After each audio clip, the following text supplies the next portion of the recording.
What if I were to suggest that you play a key role in the awakening world? And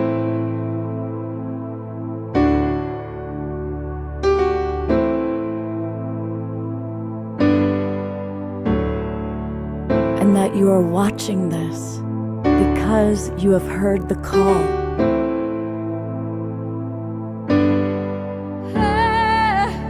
We can start right now by opening our hearts and minds.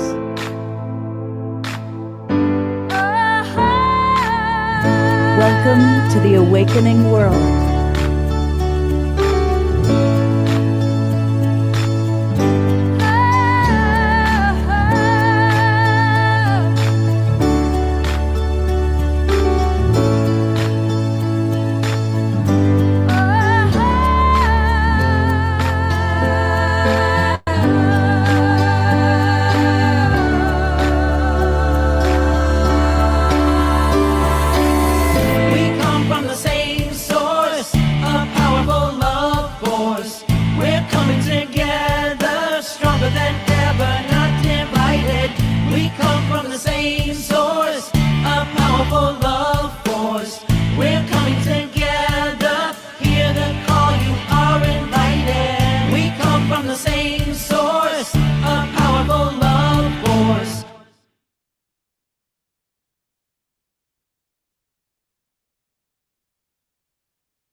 Good evening, everybody. Welcome to the Awakening World. I'm Love Coach Scott Katamas, and as a love coach, this is one of my favorite topics. Every year we do a show on enlightened partnerships. What does that mean? Well, first of all, enlightenment is clearly a process. So to be in an enlightened partnership, it's a process of awakening. And we're going to hear from a lot of wonderful people that are truly in enlightened partnerships. Now, some of those partnerships might be couples, like one of my favorite couples, Donnie and Heather. I love both of these people a lot. And as enlightened partners, they have created a retreat site in Maui. They create music, they create journeys, they take people to Egypt. It's amazing how they work together, both as a romantic couple, but also creating amazing things in the world. And then there's the kind of enlightened partnership where you meet people a little bit older in life that becomes your romantic partner, and you enhance both of yourselves. And I've known Karina for a very long time, and it's been amazing watching how she has blossomed in her love with Darren, and how Darren has blossomed with such an amazing woman by his side, when he's not hitting her. No, this is not the show on domestic violence. This is the show on enlightened partnership. No, they're a beautiful, beautiful couple. And there's that wonderful example. And another wonderful couple that are with us, and you, of course, have seen them on the show many times, Anthony and Renee. And there's kind of a double entendre to their enlightened partnership. There's a partnership as a couple that live together and do life together.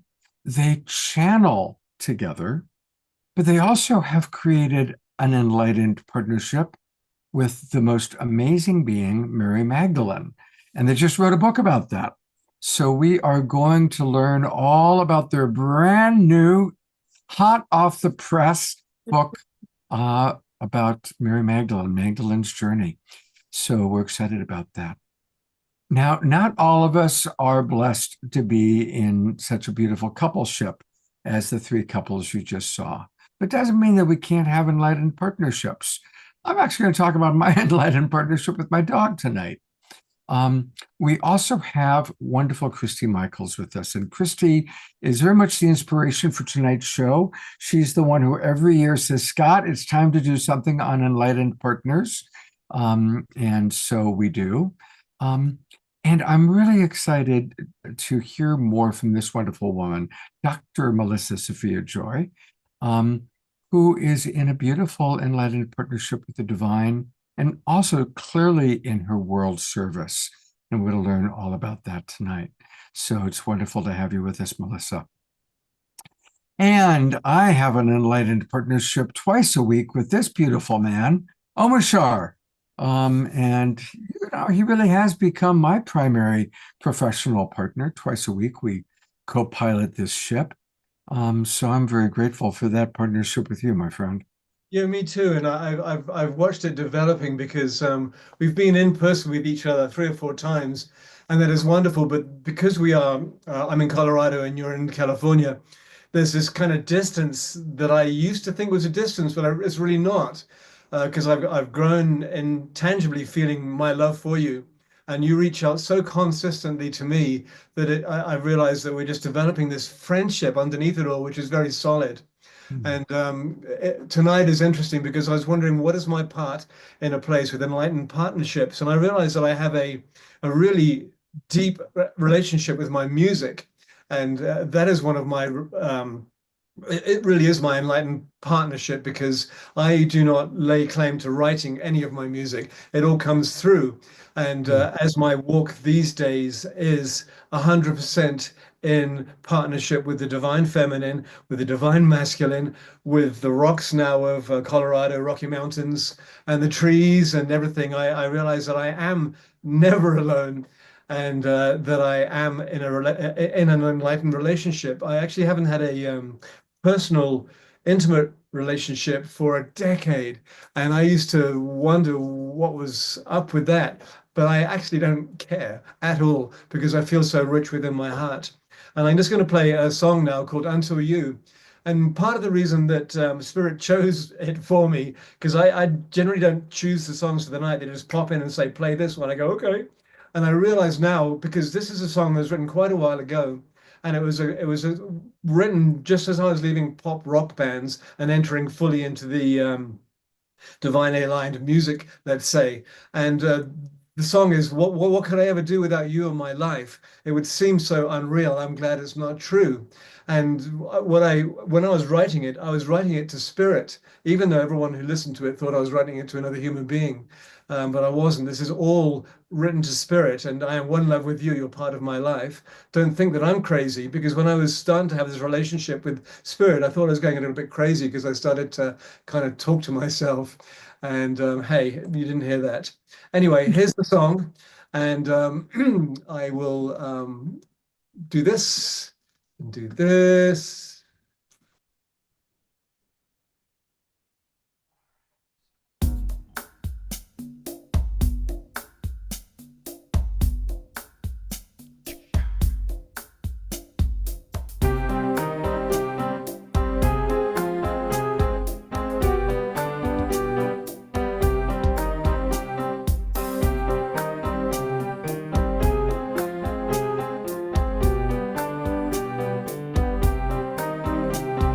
What could I ever do without you in my life? It would seem so unreal. I'm glad it's not true. What could I ever feel if you left me alone? I'm so happy you're here. You came through. I am one love with you. You're part of my life. Don't think that I'm crazy, 'cause I feel so alive in this new situation. I am never alone. You gave me your heart, and now I call it my home.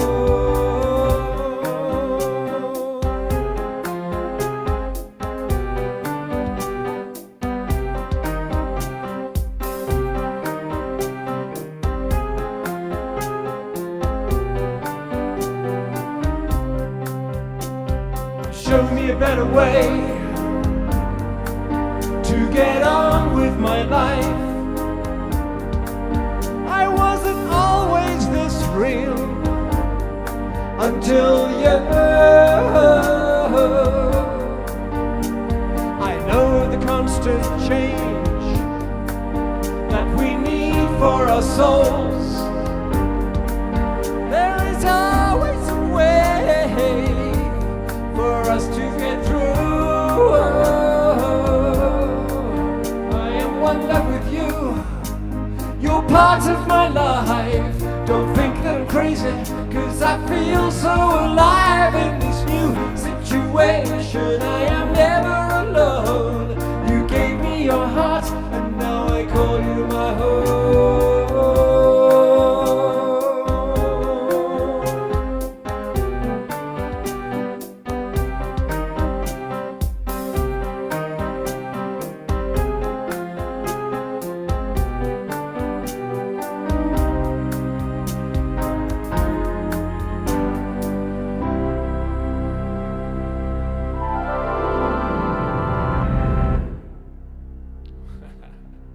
Yikes. That was one of those songs that ended too quickly. I know. I'm still like spotlighting people. It's all right. It's funny because in my mind I'm already seeing the massive quantity of content we have for the rest of my life, and I think, do I do another verse or do I just cut it here? So I cut it there, and if I was watching you spotlighting, maybe I wouldn't have. But whatever, here we are. Thank you. Well, thank you very much, brother. And Omashar will be back with 2 more songs tonight. We're going to get to our guests, but so many of you have written wonderful things in the chat box. So I am going to read some of the comments, starting with Dr. Laura, who writes, Omashar, many, many, many of us have no intimate partnership at this time. In this rapidly changing world and our rapidly rising soul selves, it is hard to find the time and opportunities to meet a lot of folks who are in sync with us. I'm staying open to it, but not sitting back waiting to find someone. Life is to be lived. So thank you, Dr. Laura. That's a beautiful expression representing some of the single people in our audience. Hang on, I'm going to thank you, by the way, lots of comments, people loving Omashar, both what you had to say and your music. Our wild monk of the Mystic Monastery, Jerry Anderson, writes, greetings, tribe. For 40 years, others have said that the wild, crazy man that I am is married to God. And yes, Jerry, you are. And it's a beautiful thing. Dia Therese from Boise writes, enlightened love relationship is just that, sharing the light that each one of us is with the light that is the other. Beautiful, absolutely beautiful. Thank you, Dia. And there's a couple more that I noticed that came in here that I wanted to read. George Noble writes, he's coming from Santa Rosa. This is a very Northern California show tonight, by the way. Almost all of our presenters are in the Northern California area.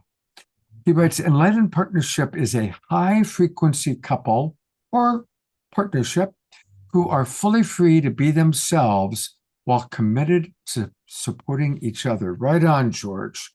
That's an excellent one. And Diara writes, conscious equal partnership, sharing and caring. Beautiful. All right. I am going to go to Christy Michaels, who, as I said before, is kind of the person who made this, or reminded me that every February we do an Enlightened Partnership show. So Christy, Yes, what enlightened partnerships mean to you? it means global peace tribe, Scott. To be honest, seriously, you guys who have shown up tonight, who are actually in the Zoom room, and I can't emphasize enough how important it is to be in the Zoom room. So those of you who's watching on Facebook, please come on into the Zoom room. It's so much better when you come in from the cold and come in with us and feel the energy of what we're creating, because this is what Enlightened Partnership is about. You know, I started 15 years ago. I heard Barbara Marx Hubbard talk, and I asked her after the talk, I said, how are we going to have conscious enlightened relationships? And she was going, well, I'm having a struggle with my own. I don't know, but you know what? If we get together with people who are actually exploring the edges and have the deeper conversation. Now, where in the world do we have the deeper conversation? At Global Peace Tribe. That's why I'm trying to get people to understand, if we don't gather and have the deeper conversations and actually give voice to the world that we want, the awakened world that we want. So you guys, I salute everyone that's showing up on this show, you guys are the ones. You are the cat's meow or the doggy's wolf, right? So anyway, this is what, and I got really impassioned about it because, of course, after 3 marriages that didn't work out, I was like, how am I going to do this? And I felt like, wow, I had an opportunity with a roommate that I came into my house. She was looking good on the outside, but once she was in my house, I suddenly realized she had some serious mental health issues.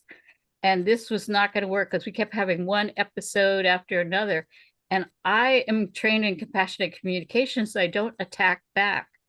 And so, but she was disturbing my peace. So I took a deep dive. Boy, if I am going to deal with the anxiety, I don't know if a few of you are dealing with any anxiety about what's going on in the outside world. And the first step of Enlightened Partnership is we go within and we find our own peace, the peace that's in us, and claim it and embody it and connect with it. And so she was driving me crazy and I didn't like that feeling. So I went on a search for peace. She became my mastery level teacher. I found the most incredible experience, peace, a level of profound that was beyond anything I had ever known before.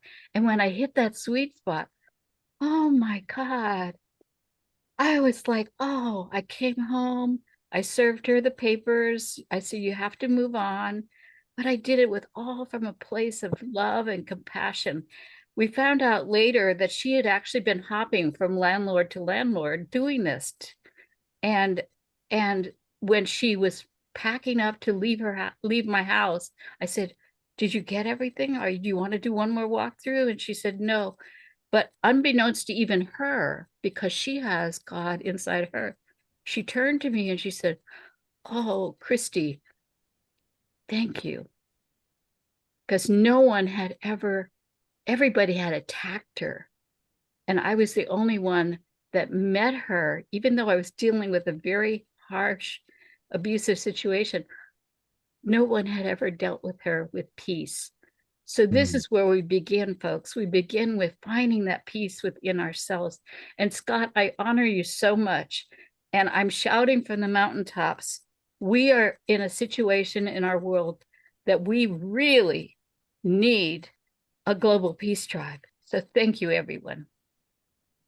Oh, Christy, wow. I'm gonna go to gallery view. That deserves like twinkles. Let's all twinkle Christy for her beautiful passion, her beautiful enthusiasm. Thank you so much for your support of Global Peace Tribe. Yeah, well, thank you for hanging in there and keep on keeping on. I mean, how many shows have you done? We've done Private we've 600 done shows? over 600. Yeah, And we're soon going to be celebrating our 5 full years of Global Peace Tribe I show. know. And it's like, you know, we need these deeper conversations like that show you did Wednesday with Anasuya and Dr. Ivy and Dr. Marty. Oh my God, that was a conversation that needed to be had. Yeah. So deep, so rich. And so this is important. And I honor all of you that have kept showing up to the Global Peace Tribe as I have as well. I was at the first show and I'm been involved numerous shows. So thank you. Oh, thank you very much, Christy. Thank you. And we'll be hearing much more from Christy. And it's true, you know, this Global Peace Tribe grew out of the pandemic. And, you know, that was a crisis period. And I think we're right back in a crisis period of a different kind right now. And so it is important for us to inspire each other and provide information to each other, and to do it all with love. To do, even if we're talking about the hard stuff, to do it with love. Absolutely. And speaking of love, I'm really excited that Renee and Anthony are back with us tonight. They are such sweet people. I've gotten to spend a little bit of time with them in person, and they're just beautiful. They are, the way you see them on camera is the way they are off camera. They're just sweet, gentle, loving people that are in their hearts and really doing beautiful divine work in the world. So welcome back. Of course, if we're doing a show on enlightened partnerships, we got to have you with us. And I'd love for both of you just to share what does those words mean to you, and what tips can you give to our audience for that? You want to start? Let me get the sillies out first. Sillies are good. Well, Sillies are humor fun. is definitely part of it. If you don't have humor in relationship, it doesn't go very far. I think that's true. We have a lot of humor. Yeah. We don't take ourselves so seriously. I always say that to a lot of people. You know, don't take yourself so seriously, especially when you're on a spiritual journey. It can get kind of deep and sometimes dark. Stay in community with people that love you and that support you on your journey.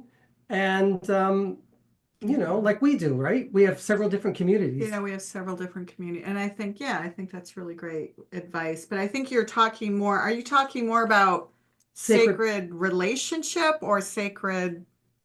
Yeah. Well, for you, I want to hear both, but I really want to anchor in how important what you just said is humor, being light with each other. And I really observe that, as a relationship coach, the couples that I work with, that even when they're working on something really hard, like there's a big disagreement, but then they can say something and crack each other up and laugh.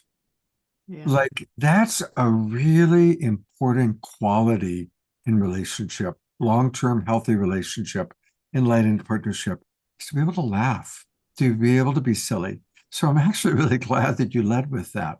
Well, laugh at each other too. I think we have to laugh at each other. Like we did in the car dealership today. Yeah, I think it's in everyday moments where things get stressed or tense or, around all the triggers for most couples, right? Around money, around sex, we've got to kind of lighten things and be kind in those moments when the triggers come up. Yeah. Take a pause, take a step back and breathe into what your partner's feeling. Yeah. Beautiful. Very, very important input. And what do you each do together as a couple to make the relationship more sacred, to see each other as beloved? We do a lot of ritual. Yeah, we do a lot of Yeah. ceremony, a lot of ritual. Yeah, we really do. That's why I said earlier, there's no shortage of candles in the house. I mean, when we say ritual and ceremony, we mean just on a Wednesday night, right? It doesn't have to be around the full moon even though we do celebrate those as well. It might just be on, let's celebrate something tonight, something small. Everything that we do, we try to bring in the divine. Yeah. Some source of holiness and divinity. Whether we, like every morning, I'll light the candles, I'll do incense, I'll do prayers. We bring in Shabbat on Friday. We bless our food. We're just always aware of others around us, spirit, and who we are all the It's time. seasonal. We do everything. Often we bring in ritual to seasonal. And, as you know, we do this in community and we do this with other people, but we do that just the two of us. And I think that's to your point. What do you do to kind of bring each other closer together? Yeah. And we're very fortunate. I mean, we are the luckiest people on the planet because we have literally Yeshua and Miriam coming through and speaking with us For dinner. for dinner. Wow. And it keeps us on our path. It's funny, Scott, like I've said this in our kind of closed membership community sometimes because they see us in our rawest moments. They see us sometimes when we're late. They see us at moments when something gets channeled that I've never heard before. And I'm astonished. And I'm like, I can't believe this is being public before we've talked about it or whatever. So our community see us in, these kind of funny, humorous moments. And, we laugh at it. We kind of laugh and we, yeah. That is a really wonderful thing. I want to let people know that they do have a very, very beautiful community, and you may want to join it and be part of it. And if you go to bluesoulearth.com, bluesoulearth.com. Definitely put in your name, like I'm doing right now, your name, and subscribe. I think you're already subscribed. I get about 6 from you guys, but I want to model it for people, right? And there's a lot that they offer. They've got membership programs, Magdalene's Sisters for Women, a lot of upcoming events. Definitely go to bluesoulearth.com to learn more about their community. And I really would encourage you to join their community. You can even get mentorship from them. They provide one-on-one and small group mentorships. This is for more advanced people on the spiritual path. That's new, by the way. That's brand new for 2025. We haven't done that in the past, so that's a new thing. Yeah, it's going to be mentorship is a really important part of community building. I'm very involved with something called the Evolutionary Leaders Circle. A lot of the people that are part of that circle are regulars on this show. And I'm part of the leadership council. And we had this big meeting, like, okay, what do we want for the evolutionary leaders really to be? Because there's about 300 of us. And we actually realized mentorship. We want to, we're getting older. Most of us are in our third act, as Jane Fonda would put it. And thank you, Jane. And at that age, to provide mentorship to younger people, younger leaders, but also to each other. Some of us are more high-tech proficient. Some people have already learned how to work with AI in a beautiful way. Some people have learned how to work with Zoom. Some people have learned how to channel. So, we can mentor each other in beautiful ways. And I think that's another form of enlightened partnership, is providing wisdom that we have to others. Yeah. I mean, I feel, obviously we're in partnership, but what I get, even more juiced up about is my time with women, my time connecting with women. I mean, I think to me, that's the most sacred, because we go so deep, with our shares in ways that we can be very vulnerable. Yeah. And, interesting, the word vulnerable, because that's the word that Mary Magdalene brings up in our book in terms of sacred sex and sacred relationship, the need to be vulnerable. Absolutely. Right. But it has to come from both sides, whether it's in a romantic partnership or whether it's with sisterhood. We have to be vulnerable and let our Somewhere in my room, I have a poster, a bumper sticker, which Love Coach Academy created. And it says, vulnerability is the new sexy. Totally. Absolutely. Well, we're going to hear much more from Renee and Anthony, but I want to, hear a little bit from each of our couples. So we'll be back with you. And it's my joy to bring up Donnie and Heather. These are two of my dearest friends. I can honestly say they're family. Or as Tiara would say, family. That's a combination of friends and family. Family. Welcome you to Enlightened Partners. Aloha, Scott. Aloha, Scott. Everybody. And Scott introduced us to each other. Gotta give him credit for that we're one. on 14 years ago already. One of the most wonderful things I've done in my life, I must say. You did Give you full kudos for that full one. credit. So, yeah, thank you. So we've been in a relationship and sacred marriage and business partnership and creative partnership for 14 years now. And I love, thank you so much for inviting us on. Thank you. We did. Yeah. I'm always just astonished with how much you've created. I mean, they've created a beautiful retreat site in Maui. If you're going to Maui, definitely visit them. It's on the jungle side of the island. It's one of my favorite places on the planet. And they provide very special kind of in-person retreats or small retreats. You also take people on journeys to Egypt. You create amazing music, amazing videos. We ritual. Books. I don't even know about the books. Tell us about the books.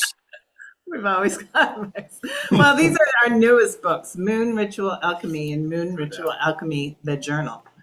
Well, So this was, things happen in the world. We had the big fires in Maui, and all of a sudden um, everything, the island went quiet for quite some months. So True. this was one of these things on our hearts to create. So we created that, just like when COVID came, we created a recipe book.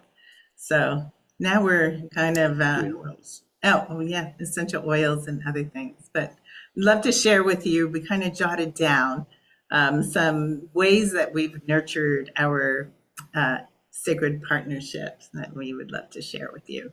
Okay. So number one on our list comes from, you're very connected to this because it's sacred communication, or compassionate communication, or MDC, which we have been practicing since day one, which has been super helpful for us to understand each other and have strategy to, what to do when we're triggered, and how to find each other's underlying needs, and understanding that we each have our story. Anything you want to share? Well, I just want to say that one of the things that Heather and I really thrive on is we work really well together. Mm-hmm. And we are on a we're on the same spiritual path, and we're really dedicated to sharing that with others. So we do, whether it's a retreat here, or our sound healing, or full moon or new moon ceremonies, which is how we met. We share a lot of things together, and we've got a very similar purpose, and that is the common thread that keeps our journey rolling. And to quote Scott, that's not an exact quote, but we also we practice a lot of acceptance too, mm-hmm. because there's a lot there. We're very, very, very different, and those differences enhance each other, but they're very different ways of perceiving things, different ways of doing things, and that requires acceptance. Right, and I think Donnie, one thing that he loves to live by is that his highest value is kindness. Mm-hmm. So I think that, whatever is happening in a relationship, if very important. If you practice kindness and know that the other person has a good intention, even though you might feel like you're miles away from each other, I trust that he has a good intention in his love for me, always, and that we will find our way through, all if there's any muckiness and things, and also devotion. I feel like we're very devoted to each other through our path, through kind of like thick and thin. We have been through some things, definitely. And I feel like our devotion and our love have really carried us, and seen miracles happen in our lives that have helped both of us to grow in some amazing ways and create beautiful harmony and synergy in our relationship. We honor each other's journey, and that's really an important part of it. Yeah. So I just want to anchor in these beautiful things: kindness, radical acceptance, devotion. We're together even through the hard times, and honoring each other's journey, because it's not always the same journey. There's parts that are the same, and there's parts that are a little different. So those are amazing tools and beautiful. Well, we're going to hear more Donnie and Heather, but I want people to know, again, we're going to kind of go through all of our different friends here, have so many wonderful offerings. And to find all things Donnie and Heather, go to blackswantemple.org, blackswantemple.org. Definitely sign up right away, get their newsletter, and get the download. When you do that, usually, it's funny, I'll just close it. There we go. Yeah. The world does need for us to rise in our greatness, everybody. It does. It's a beautiful website, and that's where you can learn about all the different parts. There's sacred travel, there's sound healing, the mystery school that they have right at their beautiful retreat site in their home in Maui, special events that they do. All things Donnie and Heather are at Black Swan temple.org. You can download a free sound healing journey, and they're going to take us on a sound healing journey in just a few minutes. So thank you so much, Donnie and Heather, for being with us. Thank you, Scott. We love you. Thank you. Love you too. So from one beautiful couple to another beautiful couple, look at this gorgeous couple, Darren and Karina. And of course, Darren's been on the show recently through Soul Search.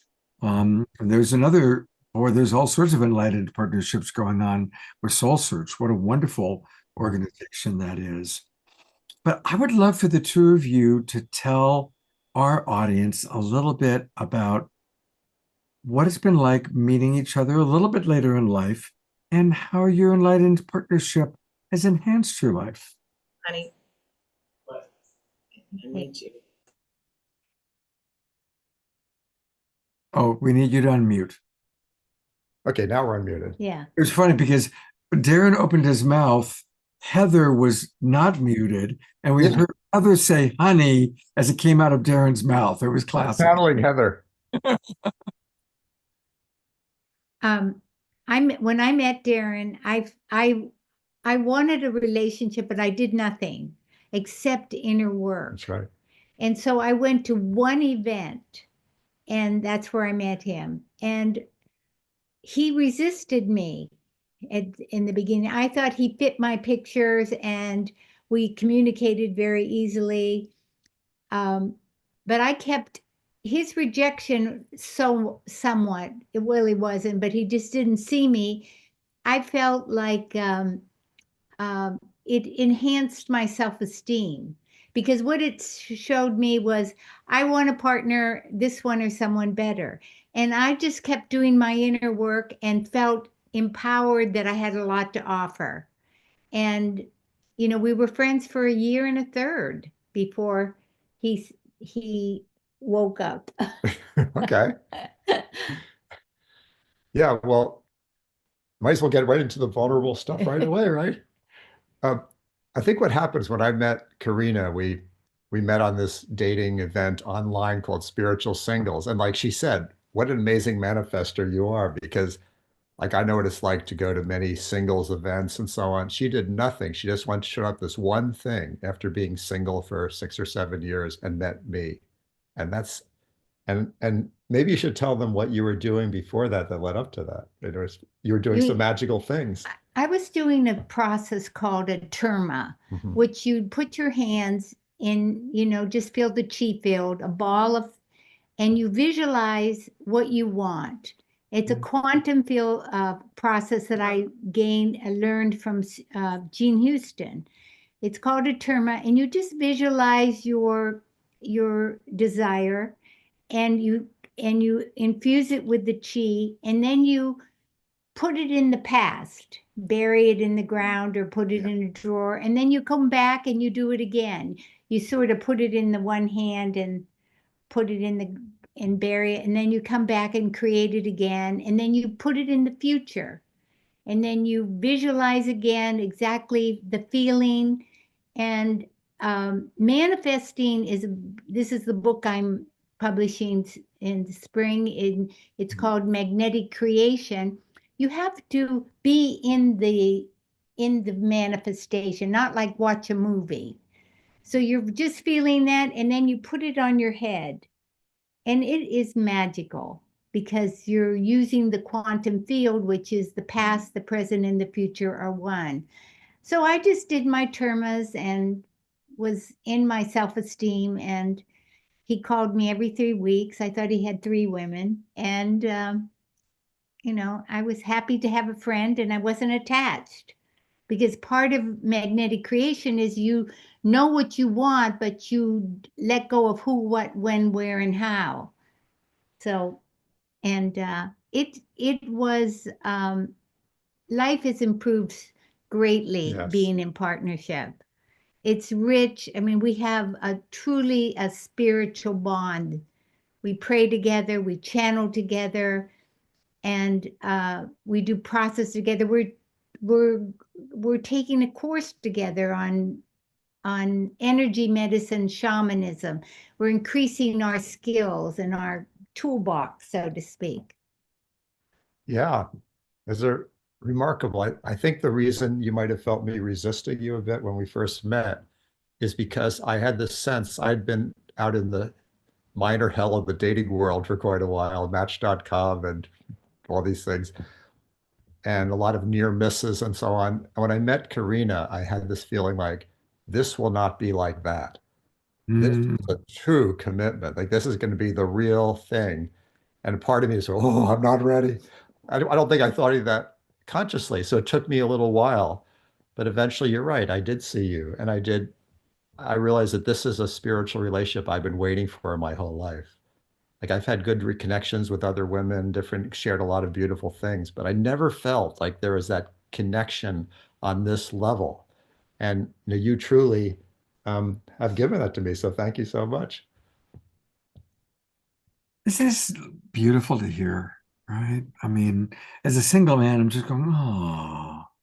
And I, again, like I did with Don and Heather, I want to anchor in a few of the really key points. I love that Karina wasn't desperate. She wasn't grasping. She wasn't in that kind of a place. She did her inner work and she did it for years. And she trusted herself and she trusted her process. And even when Darren didn't respond the way that she might have ideally liked, she didn't take it personally. She didn't collapse. She didn't get needy or graspy or what's wrong with me or what's wrong with him. She just held the course. Yeah. That is go, Karina, go. That is such an important teaching for all of us about when we want something. And again, hold the vision, let it go. Hold the vision, let it go. And then I appreciate your honesty and vulnerability, Darren, that like part of you is like, oh shit, this is what I've always wanted. And sometimes when we're facing what we've always wanted, we get scared. Am I ready? Can I handle this? Can I manage this? So I really so appreciate both of you. And we're going to get a lot more of Darren and Karina tonight. We still have another guest. And I'm especially excited because I don't know Melissa Sophia Joy. I've heard her speak on Christie's event before and was very, very impressed with her, but I don't know her too well. And so it's kind of fun for me. Not only does my audience get to know you, but I get to know you, Melissa. So Thank welcome you. to the Awakening World. Thank you so much, Scott. I'm so delighted to be here on so many levels. And I'm actually really thrilled that I get to be not only just the single person here, besides, others, but also the single person that's actually speaking to what I consider the most incredible, the most transformative, the most stabilizing, the most awakening relationship of our lives. Now, this doesn't preclude to have romantic relationships. I've been in many enlightened romantic relationships and have made this relationship that I'm getting ready to talk about with the divine primary. And I'm also in a very similar situation than that Karina is in currently. Like I'm doing a lot of this manifestation work, but the core of it really, it has to do with my relationship with the divine. Because when we not just have the idea of having a relationship with the divine, but we actually have a practice, a form, a way that we're bringing in our higher self-consciousness, and our higher self-consciousness is connected to the divine, and we bring it deeply into our being, magic manifests. So I'm going to tell you a little bit, just a wee little bit of my story so you can more fully understand. So I went through a very, very long dark night of the soul, like for over a decade. A lot of that was trauma from this lifetime, as well as because I'm a mystic and intuitive, like many, many, many past lives, like thousands of years of traumatic past lives. And I worked with many different healers and initiations and vision quests and medicine journeys. And at the end of the day, I didn't feel the peace that I really wanted. And so I surrendered very, very, very deeply to the divine. And what ended up happening is that I had this incredible vision with Jesus and Mary Magdalene, and they told me it's time to remember. And it's time for me to share what I learned with others. And within a few days, Mary Magdalene started coming to me, teaching me what I now call somatic awakening. And this process, what we're doing in this process is that we're utilizing our higher self and how our higher self is connected to the divine, what I call the conduit of divinity. And we're bringing it down and into our being in a very held way, very specific, what I call the architecture of presence, and all that is held within that with our higher self. And we're transforming the negative voices that hold us back. We're transforming the somatic contractions that are frozen in our being. We're transforming anything that says that we're not love, or that we don't get a relationship, or that we have to stay in a negative relationship or a negative job, whatever it is, right? So as we transform more and more, we actually move into this powerful level of balance, of ease and grace. And then what happens is that we embody more of that divine consciousness inside of us, our higher self consciousness, the divine consciousness that's flowing in all the time, that we're now more and more aware of. And then what happens is that our sacred anatomy lights up, it turns on. Our known experience of divinity actually gets turned on. It's what I call clairgnosis, right? The intuitive sensing, feeling, understanding of the lived experience of the divine inside of us. And I have the pleasure every day of my life connecting deeply, listening, understanding, nuancing, asking questions of the divine that's inside of me. So ultimately, what's happening is that in this process, we're unifying with a divine that's flowing inside of us, the divine that is us inside of us, with our humanity. Divine and human coming together, internal union. And that's what I'm so lit up about. That's why I'm teaching. I'm writing a book on this. I have programs and other things.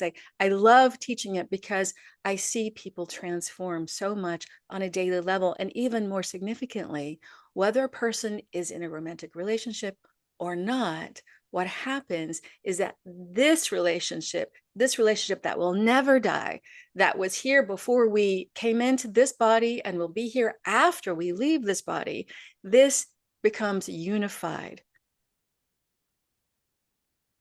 And that changes everything. Wow. So you're writing a book. Tell us about, do you do one-on-one coaching with people, or do you do group workshops? Tell us how people can learn what you got. Like we just saw the commercials. They repeated when Harry met Sally. I want what she's having. So I think a lot of our people right now are going, I want what Melissa Sophia Joy is having. How do people get that? Well, thank you. So I actually, many years ago, I became licensed as a naturopathic doctor. So I have a healing practice, and I still do some aspects of naturopathic medicine, but I also do a lot of somatic awakening and mind, body, spirit counseling and intuitive connections, all the different levels, working with Akashic records. And so I do have a one-on-one practice, and you can connect with me that way. I also, since COVID, I actually launched Sophia Healing Academy online, and I have an online school. I'm teaching a lot of different things. I have a lot of things coming up, free events, as well as other events that are like 3-day events. We'll be talking more about that later. And then I have a big somatic awakening immersion program so that people can really dive into this process, as well as go into becoming a somatic awakening practitioner. And this book is actually an ebook that I wrote many, many years ago. I'm writing a book currently for publication. I actually just talked to my editor yesterday, and it's a love story. It's a love story between me and the divine, and how I've brought this to so many different people. I can't really say I brought it. I facilitated it. This connection that's already ours. And that's really all that I'm doing, and all that any practitioner is doing that's doing somatic awakening, is that we're facilitating your own authentic, true connection to yourself, to your higher self, to stabilize all of the ego programs, all of the somatic contractions that can pull us down into our triggers. And that allows us to show up in our life, whether we're in a relationship with a romantic beloved or any relationship on our entire life, in unification with our higher self guiding. And that changes everything. It's Wow. like NVC on steroids. Well, that's powerful. I want to show people a couple things. She mentioned that she's got this wonderful event coming up March 21st to the 23rd. And she's actually created a half off special coupon. So what you want to do is you want to remember the words homecoming special. And you want to go to her website, sophiahealingacademy.com. sophiahealingacademy.com. And when you go there, that's what you'll see. And that's where you can learn more about what she's doing. She's got a video that, kind of helps us know about her practitioner program and learn all about what she's doing, and then register for this beautiful 3-day workshop. Of course, it's online. And some amazing testimonials that she's received. So, and we're going to be hearing much, much more from Melissa. And we'll run through all the things I'm showing you guys. We'll run through it one more time, because I know it's a lot. Melissa, I love your joy. I really love your joy. And I get that you have a lot of really beautiful things to share with the world. And thank you for being with us tonight. Absolutely. Thank you for the invitation. Well, now we've met all these amazing people. Let's take a journey. Let's drop in and take a journey. And we are so blessed to have Donnie and Heather, who they give good journey. Heather's beautiful voice, Donnie's music, her crystal bowls. And what do you have in mind for where you're going to take it tonight? Well, yeah, I just wanted to introduce it before I go to my bowls and we Of course. take on the journey. So I'd love that today is 2/22, February 22nd, Enlightened Partnerships, right? 2 is a number of partnerships of balance, of cooperation. And 22 is actually associated with Mary Magdalene. So I love that we have these Magdalene people on the call. So it invokes the energy of the divine feminine as embodied by Mary Magdalene and the sacred union with Yeshua, and symbolizing the highest form of sacred union and partnership and spiritual alchemy. So with that, and it's also 3 2s, 2 2 2, 2/22, which the 3 brings in the Holy Trinity.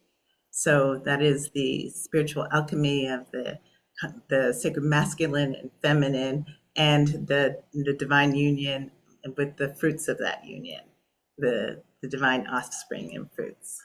So this is a little background for our journey that we are about to take you on. So we invite you to get comfortable. You can sit or lay back, and we'll just be a moment. It is amazing that we're doing this on 2/22. And so thank you for pointing that out. And it's also really something that we've got so much Mary Magdalene energy between Melissa, Sophia Joy, Renee and Anthony, Heather, Christy Michaels does amazing Mary Magdalene events, which we'll be talking about later tonight. So how beautiful. Let's just do a quick sound check. You can hear us okay, Scott? I hear you, Donnie. Let's do a check with Heather. All right. Can you hear me? Perfect. Fantastic. So, yes, Donnie and I are actually both clergy of the Temple of Isis. We walk the path, the sacred path of Isis, and a combination actually also Essene ministers. And so I was ordained through the Church of the Essenes back in 2004, 20 years ago. So I love the synergy of these two paths, and I was invited into the Temple of Isis on 10/10/10, which was October 10th, 2010. And someone from the Temple of Isis had reached out to me, and they said, "We recognize your work. would you please come during our convocation, this is a very special convocation, and dance and share ceremony. And we would like to bestow you with an ordination into the temple. And so our temple is a temple within the temple of Isis. It's a Nicaeum. It's like a ministry within the temple. All right. So we invite you to sit or lie back. Make yourself comfortable. Lowering your eyes and turning your awareness within.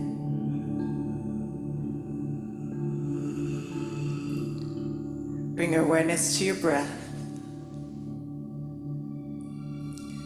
And following your breath as it goes in and out. Relaxing into your exhale. Letting everything go. Softening your face, your jaw, your shoulders. And deepening your breath into the area of your heart.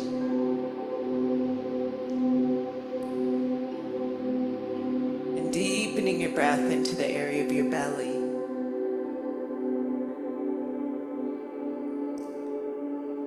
And deepening your breath into the area of your pelvis.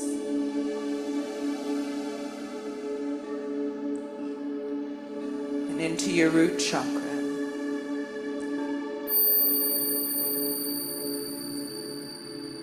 And I invite you to take a moment to ground yourself, feeling your sit bones underneath you and perhaps sending a grounding cord down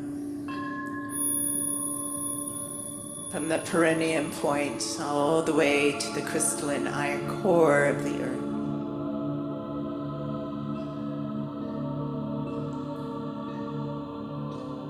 And connect with the heart of Mother Earth.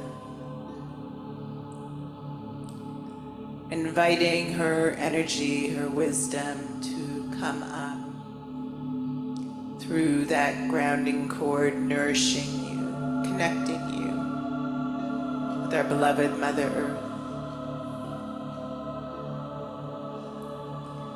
Allowing this energy to come up through your spine,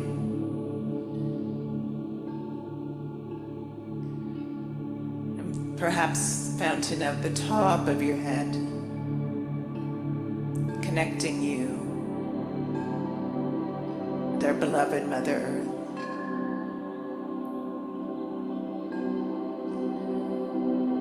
And now from the cosmos, I invite you to call in beautiful golden white light, divine energy,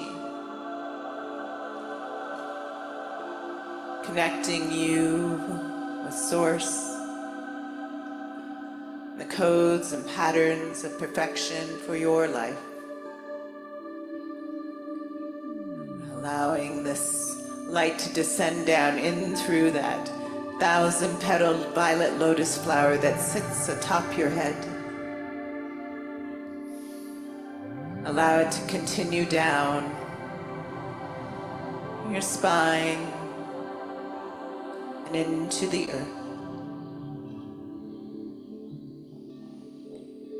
Connecting you with heaven and earth right here, right now. And now resting in your heart. Perhaps resting your hands over your heart.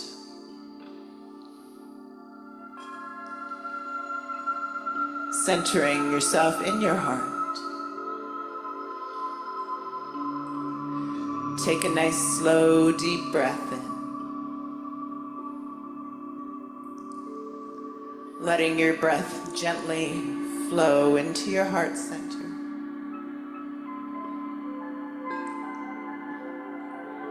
And gently exhale slowly, releasing all that is no longer serving you.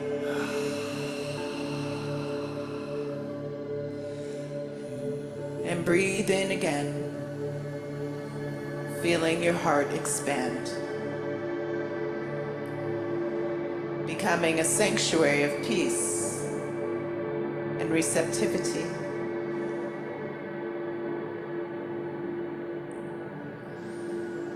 With each breath,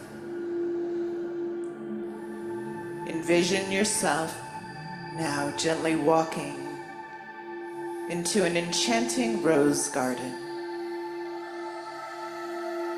A rose garden bathed in soft golden light. The air is fragrant with roses in hues of soft pink, deep crimson, and pure white.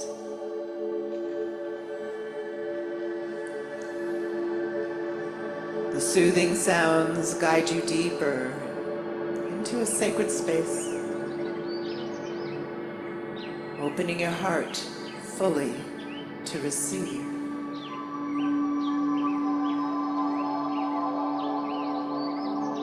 Within the garden, Mary Magdalene and Yeshua gently appear before you, surrounded by shimmering rose-colored light. Their presence radiates pure, unconditional love, divine harmony, and sacred union.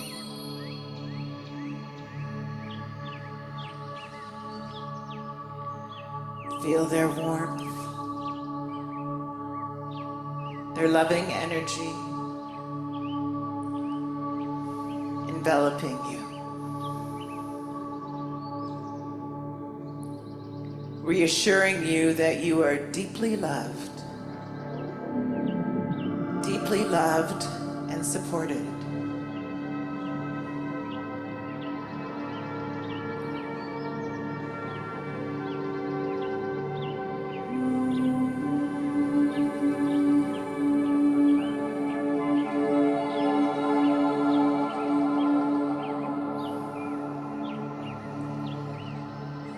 Mary Magdalene and Yeshua now lead you gently to a clearing where above you float 3 radiant spheres of soft light, the Holy Trinity. The light of the divine feminine, nurturing, compassionate, intuitive. The light of the divine masculine, emanating strength, wisdom, and protection. And a light representing the divine child, the sacred offspring, the harmony and gifts born of divine union.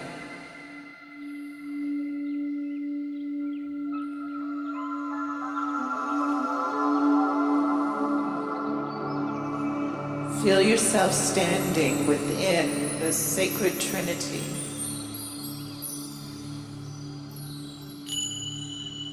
Bathed in divine light.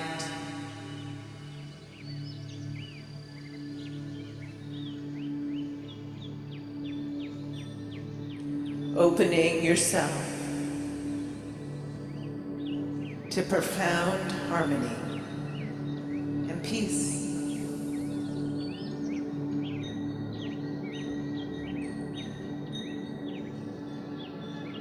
In the center of this luminous triangle now appears a gentle mist of rose, golden light. And within that mist,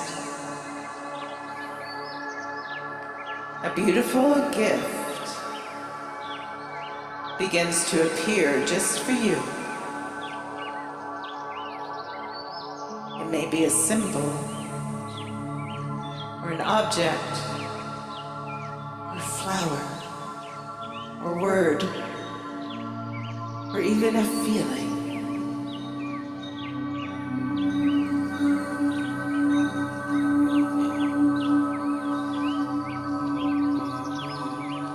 This is your sacred gift, given to support and nurture you in your journey of enlightened partnership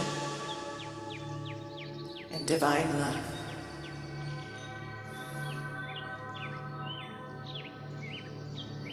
Take a moment to fully receive and embrace this sacred gift, allowing its meaning to gently unfold within your heart.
Allowing the sounds to softly wash over you, supporting you and integrating the energy and wisdom of your sacred gift into your being.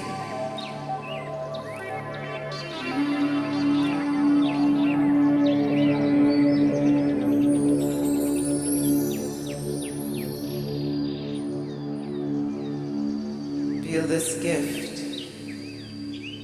taking root in your heart.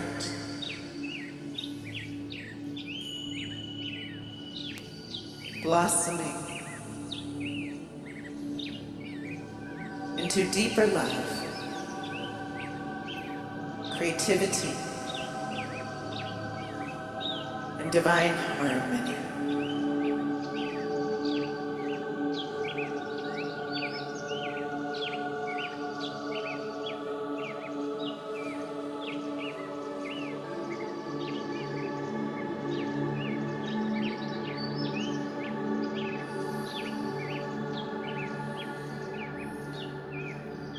Mary Magdalene and Yeshua gently place their hands upon your heart now, blessing your sacred gift and your journey with infinite love.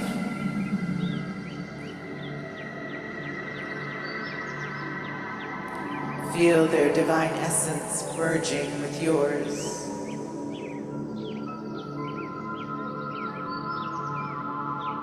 Filling you with deep peace,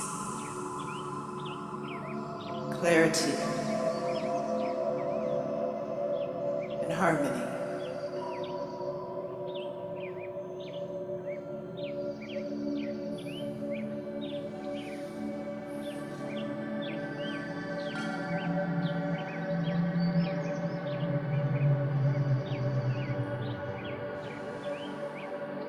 Now take a slow, nourishing breath. to your heart, expressing heartfelt gratitude to Mary Magdalene, Yeshua, and the Holy Trinity for their loving presence, sacred gift.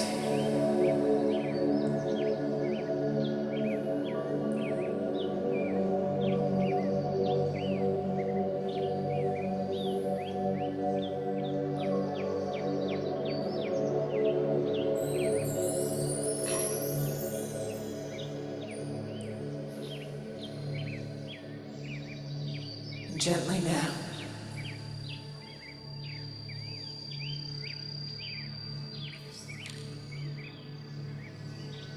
Bring your awareness back to your breath and your body, to the present moment. Perhaps wiggling your fingers and toes, and carrying this divine blessing within you, within your heart forever, as we gently bring you back with the song.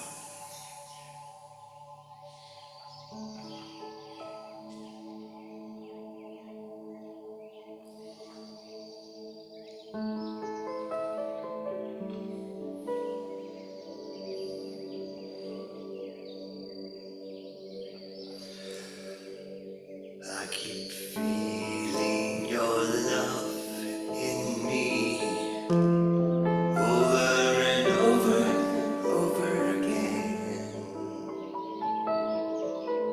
I keep feeling your love in me over and over and over again. And it's sweeter and sweeter as the days go by. Oh, what love we share, you and I. You and I. You and I.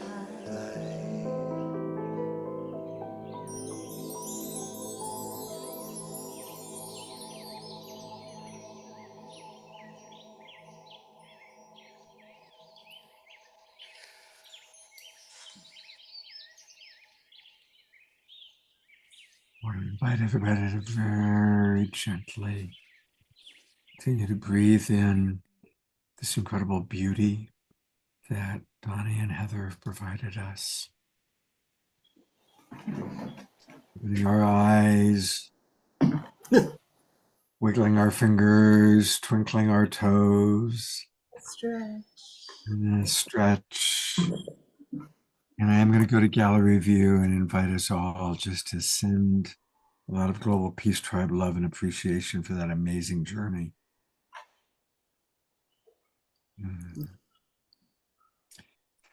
And please put into the chat box what you experienced. What your gift was, perhaps. What was your gift from Yeshua and Mary Magdalene? And what did you see? What did you experience?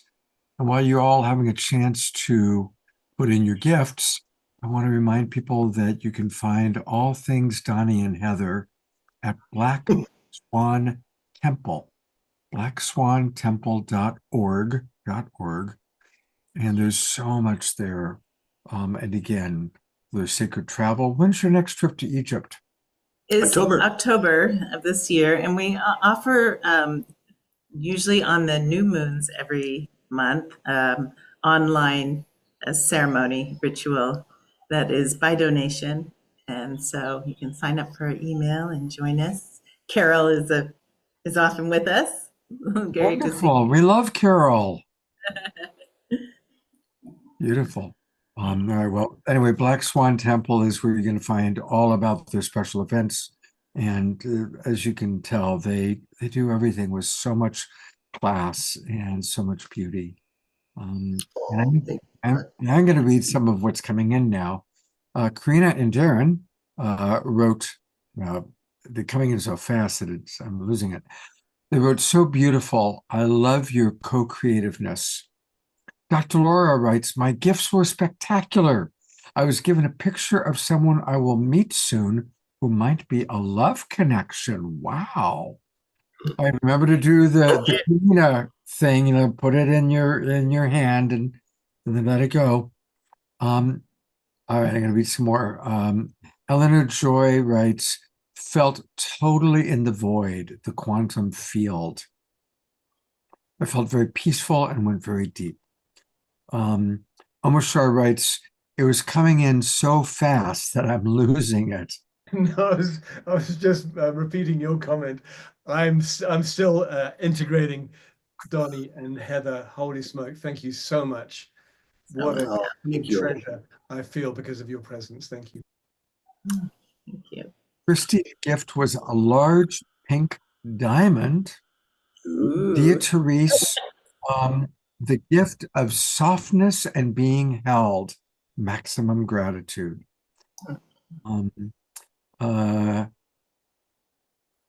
Harold Simus writes, beautiful. My gift was a white rose tinged with pink. The message that I got was, remember to make a date with your divine self daily. Galaxy Starborn, she's a wonderful presenter who's on the show frequently. She writes, thank you for this musical expression of love. And George Noble writes, one, like the number one, wonderful peace and stillness. And many more messages have come in. Susan S. writes, I loved the sweetness of the birds. Yeah, I love little birds chirping. That's a great quality you all have. Got a lot of birds We have outside. yeah, we live in the jungle. The birds love to A lot of sing birds with out us. there. They added to it. It was beautiful. Susan Woolridge writes, kept me on the edge of tears. Christy Michael says a taste of the divine for sure. So anyway, thank you both so much. Thanks, Scott. Thank you. And we'll have a little more Donnie and Heather a little bit later on in the show. So thank you. Love you guys so much. Hey, guess what? It's almost springtime. Spring is almost here. It's interesting.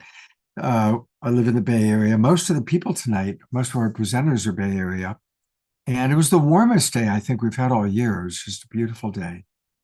And when springtime comes, it also means it's time for the new spring season of Global Peace Tribe and Awakening World shows.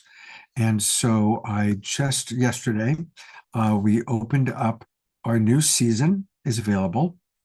So for those of you that are already in the Zoom room, you're still got the Zoom rooms for the next 5 weeks or 4 weeks, but now's a good time to register. And so I just put into the chat box the link to register. And for all of you, the majority of people watching right now are watching us on Facebook or YouTube. And like Christy Michael said earlier, come and join us. Come join the Global Peace Tribe. And it's easy. Just go to globalpeacetribe.com. globalpeacetribe.com. You can learn all about us. You can see what our upcoming shows are. Here's the one that we're doing right now. And then click register for the new season. And when you click that, it'll take you to our registration page, and you can come in on all sorts of different levels. You can come in as a student and a senior, or you can even sponsor an entire show. So come on in and join us, and you will immediately get the links to our Zoom room, including tonight. And you can come into the Zoom room. We still have a lot of show left. And like Christy said, it's really fun to be in the Zoom room because there's a lot of really dynamic chat, like you just saw me reading the chat. We do about once a month a show with Soul Search, where we have psychics and healers doing direct readings for members of our Zoom room audience. And there's a lot of wonderful things about being part of the Global Peace Tribe. It's a real happy, beautiful family, to be honest, of like-minded, deeply inspired souls. So now's the perfect time. If you join now, you'll get the Zoom room links to all of our shows all the way through the end of June. So it's a really good time, especially for those of you that are new watching us. Join us. We do a show every Wednesday night, every Saturday night, And once or twice a month, we do a Sacred Sunday show, plus we do special events. So come and join us. We are going to now open up a group discussion. And this is where it's a really good idea to be part of the Zoom room, because we're going to interact with our audience. And so I'm going to bring up all of our different presenters. We'll start with Christy Michaels, because all things begin with Christy. And here's Omar Shar, and Melissa, and Renee and Anthony, and Karina and Darren, and Heather and Donnie. And so this is an opportunity for, if you have any thoughts or questions for them, I'll be kind of monitoring them, and would love to hear your questions and, of course, all of your answers. And I will start with a question for all of you to kind of get us started, and then I'm going to be tracking what's going on in the chat box.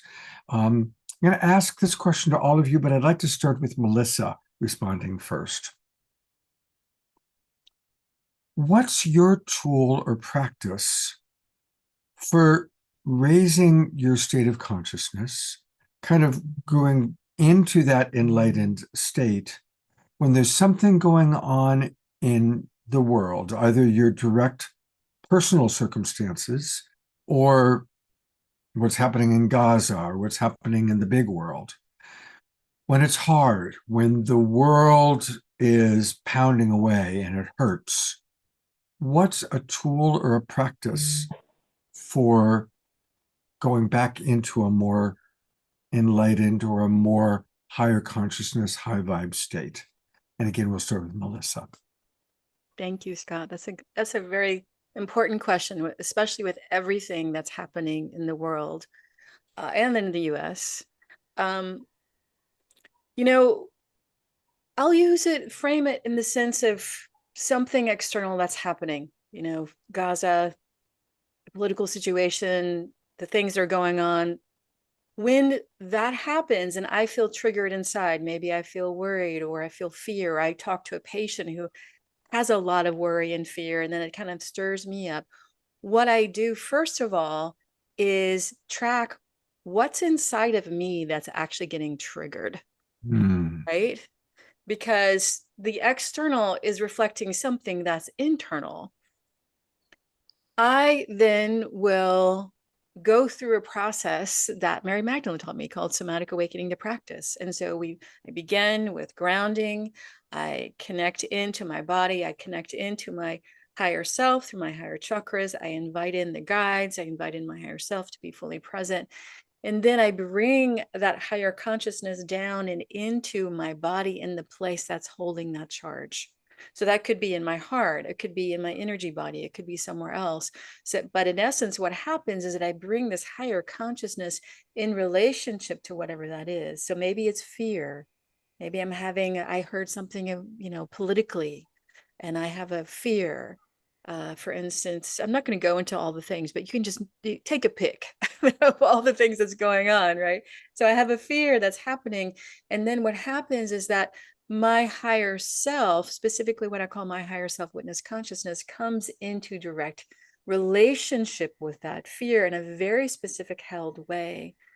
So that this fear feels fully held, fully seen, I'm fully aware of it. And we could say it's kind of similar to mindfulness, but it's mindfulness plus, plus, plus, plus, because what actually is happening is that the higher energy of the divine is actually moving down through this conduit, through my higher self-witness consciousness, and is actually offering the fear what it needs. So I'm coming into contact with the fear, listening to the fear, noticing how much the fear can open.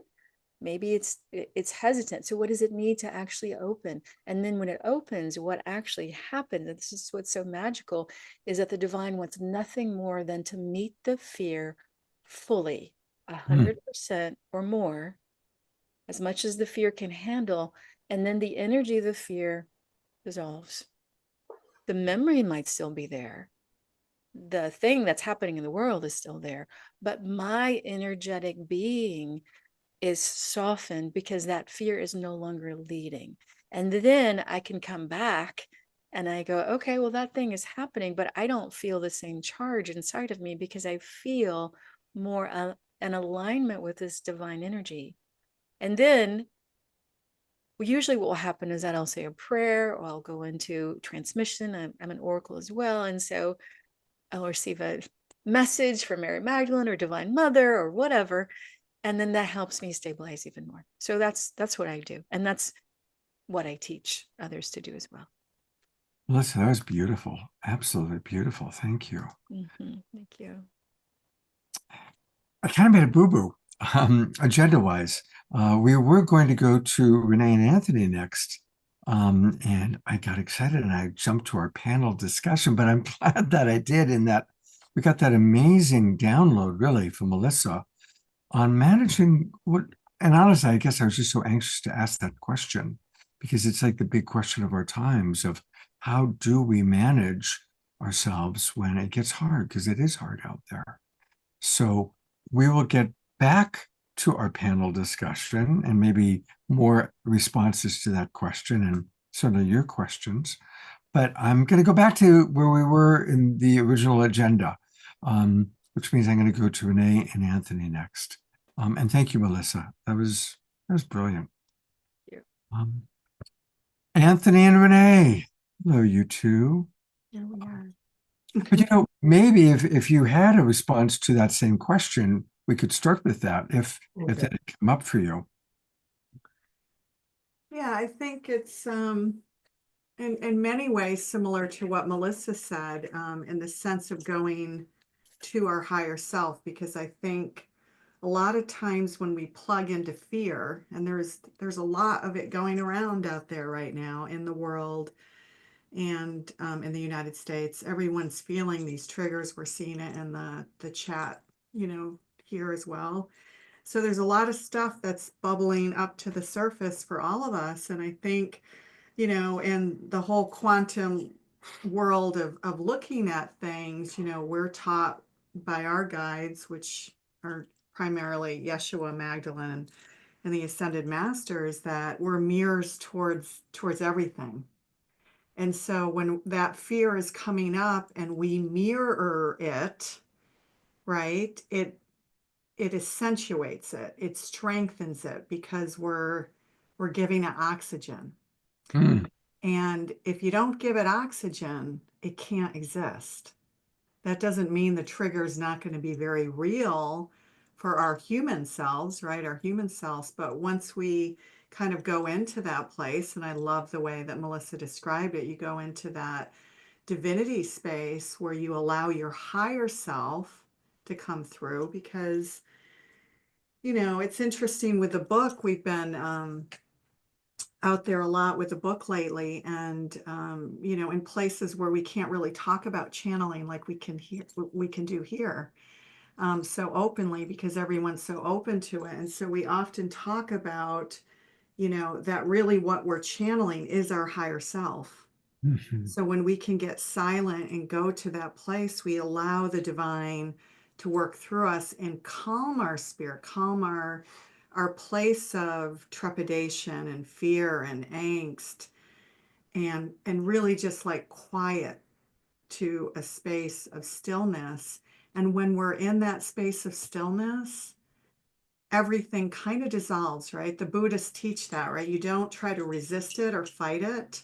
You just shine light on it, and then it really does dissolve, pretty much what Melissa had said, right? It dissolves and it becomes soft.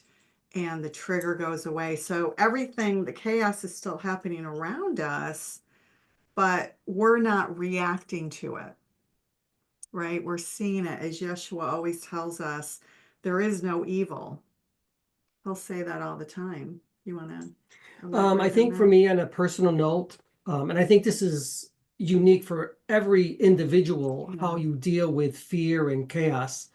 For me personally, what I do is I have a variety of different activities that I will participate in, and it helps me to regulate my nervous system. I will not go into the idea of fear, because it doesn't serve me at all. It doesn't serve Renee. It doesn't serve our relationship.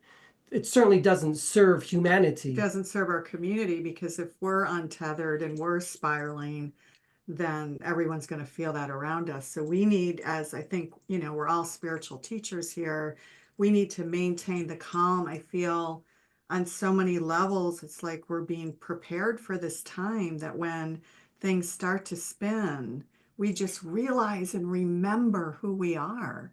Remember that we're spirit. Remember that we're love. Remember that we're the divine, that we are God. We are goddess. And from that place, almost imagine that your light is so bright that it just bounces off you. It doesn't absorb into your auric field, it just bounces off because you are light. And when you know that, it doesn't get into your auric field and stick, right? It just bounces off you.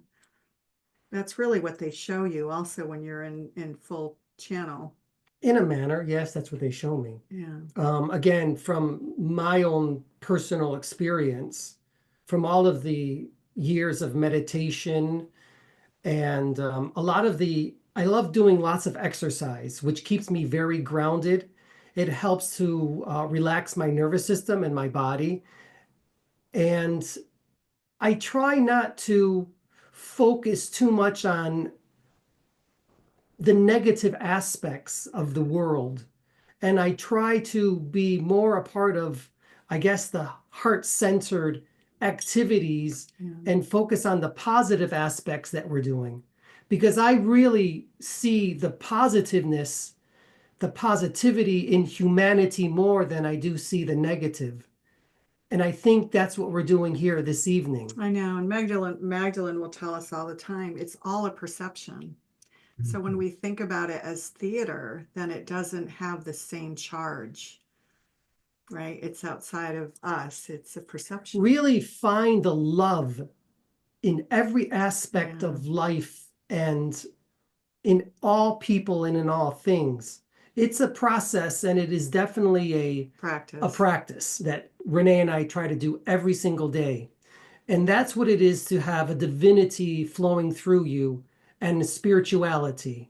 And that's what we bring into our relationship every day. And the other thing I'll add, and I'm sure Heather and Donnie will bring this up too, is music. The frequency of different vibrational music can really just bring you back to that higher self place to help you remember who you are. And it, as Anthony brings up, calming the nervous system. But I think for all of us, it's so different, right? He's bringing up things that he does from a kind of more masculine place to like regulate his nervous system. For me, when I plug into nature, I'm focusing on something else, right? I'm not plugging into the fear grid. We teach this all the time, in our programs. Do you plug into fear or do you plug into love? It doesn't mean that we can't be aware of what's happening in the world. We have to be aware, right? We don't want another, well, I won't get political, but we have to be aware so that we know where we stand and where we take a stand, right, for humanity. But we don't have to plug into the grid. We just have to be aware of it and shine our light and shine our love. Yeah. I'm really loving everything that you guys are saying. And, just to riff on it's all theater, it is important to remember that the current president's biggest claim to fame was he was a reality television star. And so it's the ultimate reality TV show, that doesn't mean we don't have empathy for people that are suffering. I love that. All right, so you have written this amazing new book. So I'd love for you to tell us about the book. And I also, you talked about channeling and you referenced it as connecting to your higher self, but you're also connecting to Mary Magdalene. So where does one begin? Where's the other one? Tell us about all that. Yeah, that it's funny because we've been on your show several times before and we've never talked about that. The truth is Mary Magdalene found us, which we say in our book. And the book is a very, very, very different kind of book than other Magdalene work out there because it's historical fiction. We don't call it channeled. Mhm. So it's visionary literature, but it is our story baked into the story of Yeshua and Magdalene. So it's about this couple in Cambridge, Massachusetts. We had to throw that in there because I used to live there. So we threw like different pieces and components of our life. And one day, in a deep meditative state, Mary Magdalene shows up in their living room. And that's really what happened to us, you know? And so there's this sense of shock. First of all, how is this happening? And and disbelieving that it's happening, and then going through all the stages that we went through: anger, resentment, why us? We're not religious. What's going on here? How is this physically possible? And so it really went through the different stages as the couple went through to really disbelieve that this being was coming to them, you know, and not understanding really why. And then ultimately about their journey inside Magdalene's journey to finally surrendering, and why they chose to surrender was really because the love that came through Yeshua and Magdalene on a daily basis just took over. You know, it stopped the linear thinking and the analytical why, and the fear of, you know, what are people going to think of us if we're saying that we're channeling these beings out in the world? Because, you know, remember, I came from science. So to go out with something like this, when you came from science, I worked with some of the top innovators in the world, people like Ray Kurzweil and, believe it or not, the Twitter founders. And, you know, a lot of these people I've worked with directly, and I had a lot of fear. I know Anthony also had, a, you know, not probably as much fear credibility wise as I did, but we had a lot of fear around it. And that's one of the reasons we went with this approach. And so it's really the story of one day, you know, finally Rochelle, the character, the main female character, says, "Why are you really here?" You know, in our living room every night. And finally, when the connection became clear enough, almost like a radio signal, because, you know, if you think about it, we're all energy. We are energy beings. And so once the radio signal, you know, got clear enough to connect, and this smooth, or not smooth, it was like jittery at first, 1 and 2 word utterances and just one sentences, finally, boom, right? The Magdalene came through, and she was strong and forceful and a force to be reckoned with, and wanted to speak to women about speaking their truth. And, you know, it was very Martin Luther King like, or Joan of Arc like, and it was like a tornado that had come through. And Wow. so, yeah, that's kind of what it was like. And then one day when the signal was clear enough, she's here, you know, she says, "I'm here to tell you my life story." And that's kind of how it happened for us. You So, know, Carol in the chat box is pointing out how that's very common. So many people have come from science into spirituality, and we're living at a time in which science and spirituality are merging and yeah. dancing together. Exactly. It's a very exciting and beautiful time. Yeah, I mean, and that's a big part of our work, is bridging science and spirituality. And so, you know, we're really trying to, what's the word I'm looking for? Bring people into a space where the language makes sense. Because in these circles, we can talk about quantum healing and quantum fields and 5 dimension and activations. And, but, you know, in the real world, they need, what do they need? They need love, right? They need love, all the stuff that you teach in your work, Scott, you know. And so I think it's bringing that language to people in an everyday way. And of course, in the book, it's not, you know, it's not all easy language. There is a lot of quantum stuff that comes through, you know, and it really is how it happened with us, where, you know, Anthony would get out of trance and I would say, "Did Yeshua just talk to us about quantum, you know, about black holes?" Like that, did that really just happen? It's a way to teach us about the multidimensional soul.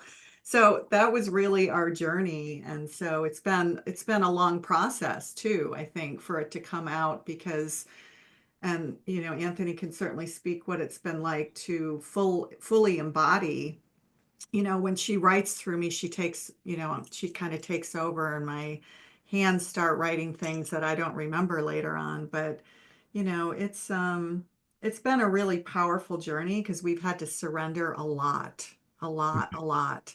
And it was supposed to be out, I think Christy might remember this, maybe a little over a year ago. And then there was a point in the book where Magdalene was talking about the patriarchy and how it got to a certain point in the book where she said, but it wasn't always like that. Mm. And so then I went down the quantum rabbit hole and the patriarchy rabbit hole. And then another year went by, right? Where, you know, I started studying and studying and studying the goddess religions. And anyway, you know, it took longer. It took longer because Magdalene needed that to be part of her story. We've got a question for you, actually two questions from Dr. Laura. She wants to know how Mary Magdalene showed up to you. Did she show up as an orb of light? Did she speak to you directly? Do you actually hear her voice audibly? Maybe later you're going to hear her. Well, I don't know. I don't know if we have I have time no to idea. channel. Yeah, definitely. We would love that.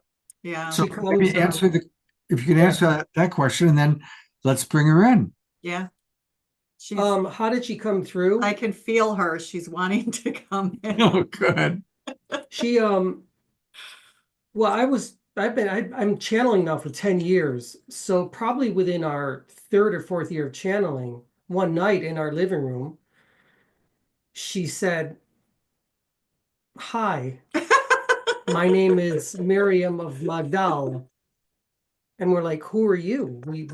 I knew her from biblical studies, but I wasn't really familiar with her. Yeah. So that's really how she introduced herself. And she Yeah. will take hold of my auric field and she'll literally start talking through me. The way all of the other guides come through and they chit chat and they talk and they teach us. And it was like that for 9 years of just constant every single night. Every night. Nonstop. Yeah. But now it's taken a little bit of a back seat and I'm able to control the energies much easier now than before. And that's really how she introduced herself. And I have to say, as a channeler, she is by far one of the most powerful beings I have ever felt come through me in my life. Yeah. And she drives me. She will push you to your limits. And there are times I'm just like, I can't do anymore. And she'll say, "Anthony, stop your pity party. We have a job to do." That's exactly how she is. Yeah. She really, you know, she doesn't hold back. Even with me, I remember we were on a radio podcast once and she had, you know, and he was channeling her and muted it. And she turned to me and said, "Sit up straight and speak more forcefully. You're not speaking for me." You know, she was saying that's, you know, you have to represent me properly and don't stand on the sidelines and be quiet. And she really loves women. She is all about the divine feminine and the ascension of the woman voice. And that's who she is. But she's also very gentle She and can be loving. very, yes. She could be very gentle and loving. And, you know, some people who have heard Anthony channel, you know, sometimes people have a hard time with, we've heard things in chats with why would Mary Magdalene ever come through a man? I ask myself that every day. So, you know, it's funny. We were at Conscious Life Expo in LA, and I know, Scott, you were there, and we did a talk, and Anthony had brought the Magdalene through, and I asked everybody in the audience, I said, why do you think Magdalene is coming through? I mean, she comes through me too, but not in this full embodied way. So I said, why do you think she comes through a man? And I was waiting for someone, you know, in the audience to respond, and Magdalene responded and said, what'd she say? "Because I can." Oh, because I can. And everyone just burst out laughing. But, you know, truthfully, what I really feel the reason is because I mean, this whole program is about divine relationship and partnership. And I think personally, I mean, because I've had years to really think about this, is why isn't she coming through me in that way? And part of me thinks I wouldn't want her to come through me in that way, right? I'm a writer, I'm an artist. So she comes through me in a very different way. But the other reason, and I think it's an even bigger reason, is the power of the divine feminine is so fertile now, and it's so alive and loving and just needing to come forth in a very different way than we've had before. And if an Italian man from the Bronx can surrender to the divine feminine, it's a demonstration to other men who fear that power of the feminine. It's okay. We can merge. I love that way of seeing it. That's what I really think it is. You know, after 10 years of doing this, I feel that it's really a demonstration to other men that, yes, surrender, this balance has got to happen. Beautiful. Well, I would love to bring her in if that's all right. I know I'm talking too much. No, it's all fascinating. It's all fascinating. And Let's bring her through. All right. For me, channeling is it's not a thought. I always say it's a thought with your heart. It's a feeling, a sensation. And so when you connect to your higher self, your soul self, or she says authentic self, you allow everything to be connected simultaneously. So again, when I think of her, when I feel into her, everyone close your eyes. Take a nice, deep, relaxing breath. Breathe in and breathe out.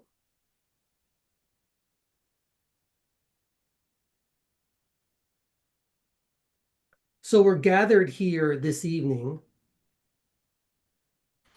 and we open our hearts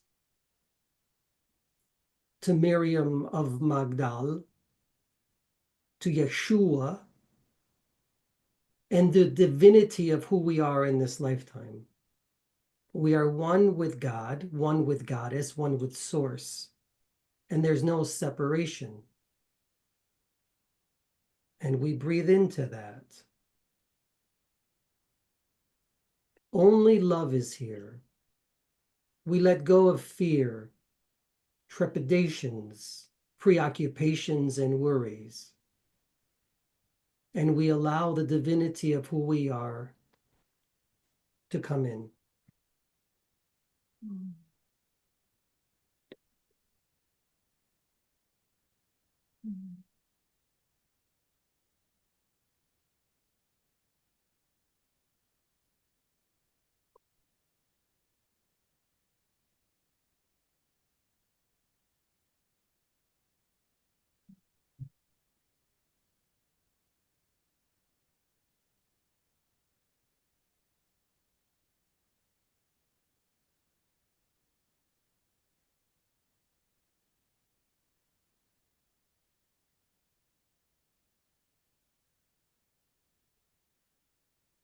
Good. I am here. It is good to see you. I am Miriam of Magdal or Magdala. I am the Magdalene, and it is good to see all of you again. What an honor and privilege it is to be here with all of you, to be in the ascension of something beautiful, to be with all of the male energies and the female energies, to be with you, Scott, as you continue on your journey and support the ascension of the female energy. I am honored and privileged to be here with all of you. I am with you all as Yeshua is as well. When the two become one, then you as humanity will know yourselves as truly divine. But don't despair. Continue to be in your communities of love and share with each other all that you have for each other. Be there for each other. Talk with each other, feel each other, open your hearts with each other as you're doing now. But do not despair. Love will conquer all things. It has before. It will again and again and again. The heart and love is the glue of this universe. And you, all of you, are that glue. You are the hearts. Know that. That is why I am here, to give you my messages of hope and encouragement, not to be afraid, that your guides, your energy selves are here all the time to work with you. This is the time now. Show your light. Show your Magdalene. Show the consciousness of Christ, the true love of who you are. Show that to the world, and don't be afraid. There is no time for fear. I say to all of you, be in love with yourselves and give that to others. But be not afraid, for I am with you. Yeshua is here, and you have communities that love each other infinitely. It is good to see you, Gaia. Good. I am happy with that message. You I know, am happy with all of you as well. before you go away, Melissa is with us. And Yes. I'm wondering, Melissa, if you have a question or if you would like to connect with this energy at this time. Because I'm sure Yeshua would like to come through too, I think. Okay, good. I just have to say, as you were speaking, I was getting a prelude. I didn't have necessarily the same exact words, but I knew what you were going to speak because she's flowing. It's so beautiful, actually, being in the presence of another Magdalene channel. The thing that just keeps on resonating when it came through your mouth, it just was like ding, and it just wants to be spoken again. When the two become one. Yeah. When the two become one, this is what we are all being asked to do. The two become one. This is enlightened partnership. The external aspect of the male-female dance is a part of that. The internal male-female dance is a part of that. The unified, divine, human two becoming one, we actually step into the divine human consecration of who we truly are. So this is her, she's, just to clarify, she's coming through. I'm still present, but she's coming through, and just wanting to add that this is the deepest essence of the enlightened partnership, the two becoming one. And this is what we're being invited into in our ascension and our ascension, the divinity coming into our being. This is the essence, the quintessence of enlightened partnership. Mm. Well said. I Sister. feel you. Well said, sister. Sister. Do you want to also speak about the Trinity a little bit? The Trinity. Yeah, because we talked about the two becoming one, but then the three becoming the two, becoming the one. In truth, all things become one. Yeah. The higher self, it's the authentic self, the soul self. When you begin to feel that true essence of you, that is when all things become one and you connect to all. Yeah. So There are so many different ways that it's going to come to you and manifest. do you also want to explain how we explain it in the book also, where when we become the one, we become our higher self, we bring the thread through that's your frequency. Yes, I can explain that. Okay. Good. Simply by surrendering who you are in this lifetime, surrendering yourself to God, Goddess, Source, universal consciousness. When you do that, you allow everything to come through you, to be with you. In truth, I will say to all of you, you really already are there. You have just forgotten it. But it is up to us, as light workers, as you say, to remind people of who they are, the wholeness, the fullness, and completeness of the soul, of the oneness already. I am only but one hair of essence and energy that connects to you. Think of it as a frequency that you're calling in, as Heather and Donnie so beautifully did with their music. You're calling in the frequency of Yeshua and the frequency of Magdalene. That is true. Yeah, Good. It is good to see all of you. yeah. 1 second. Does Yeshua want to? I think Yes. Yeshua will come through also. Because this is a show of divine masculine and Yeah. feminine coming together as one, Yeshua will come as well. We worked together as one. And my story is that we were together. We healed together. And I prepared him. I will not be shy about that. I love Prepared that. him for that. I You prepared. know what they say, behind every great Messiah, there's a great There is Magdalene. always a woman greater, isn't there? My good friend. All of you should know that. And let it be known again. 1 second, please. Yeshua will come. It is an honor and privilege to be with all of you.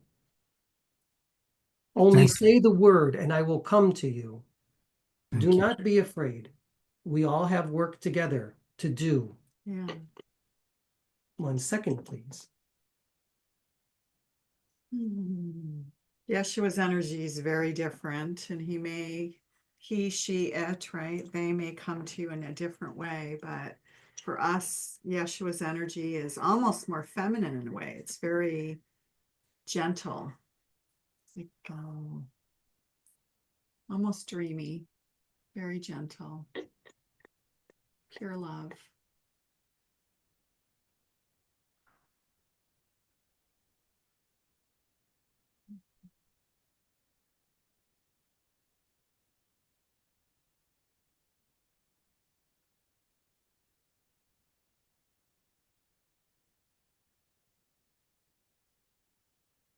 It is good to see you, Gaia.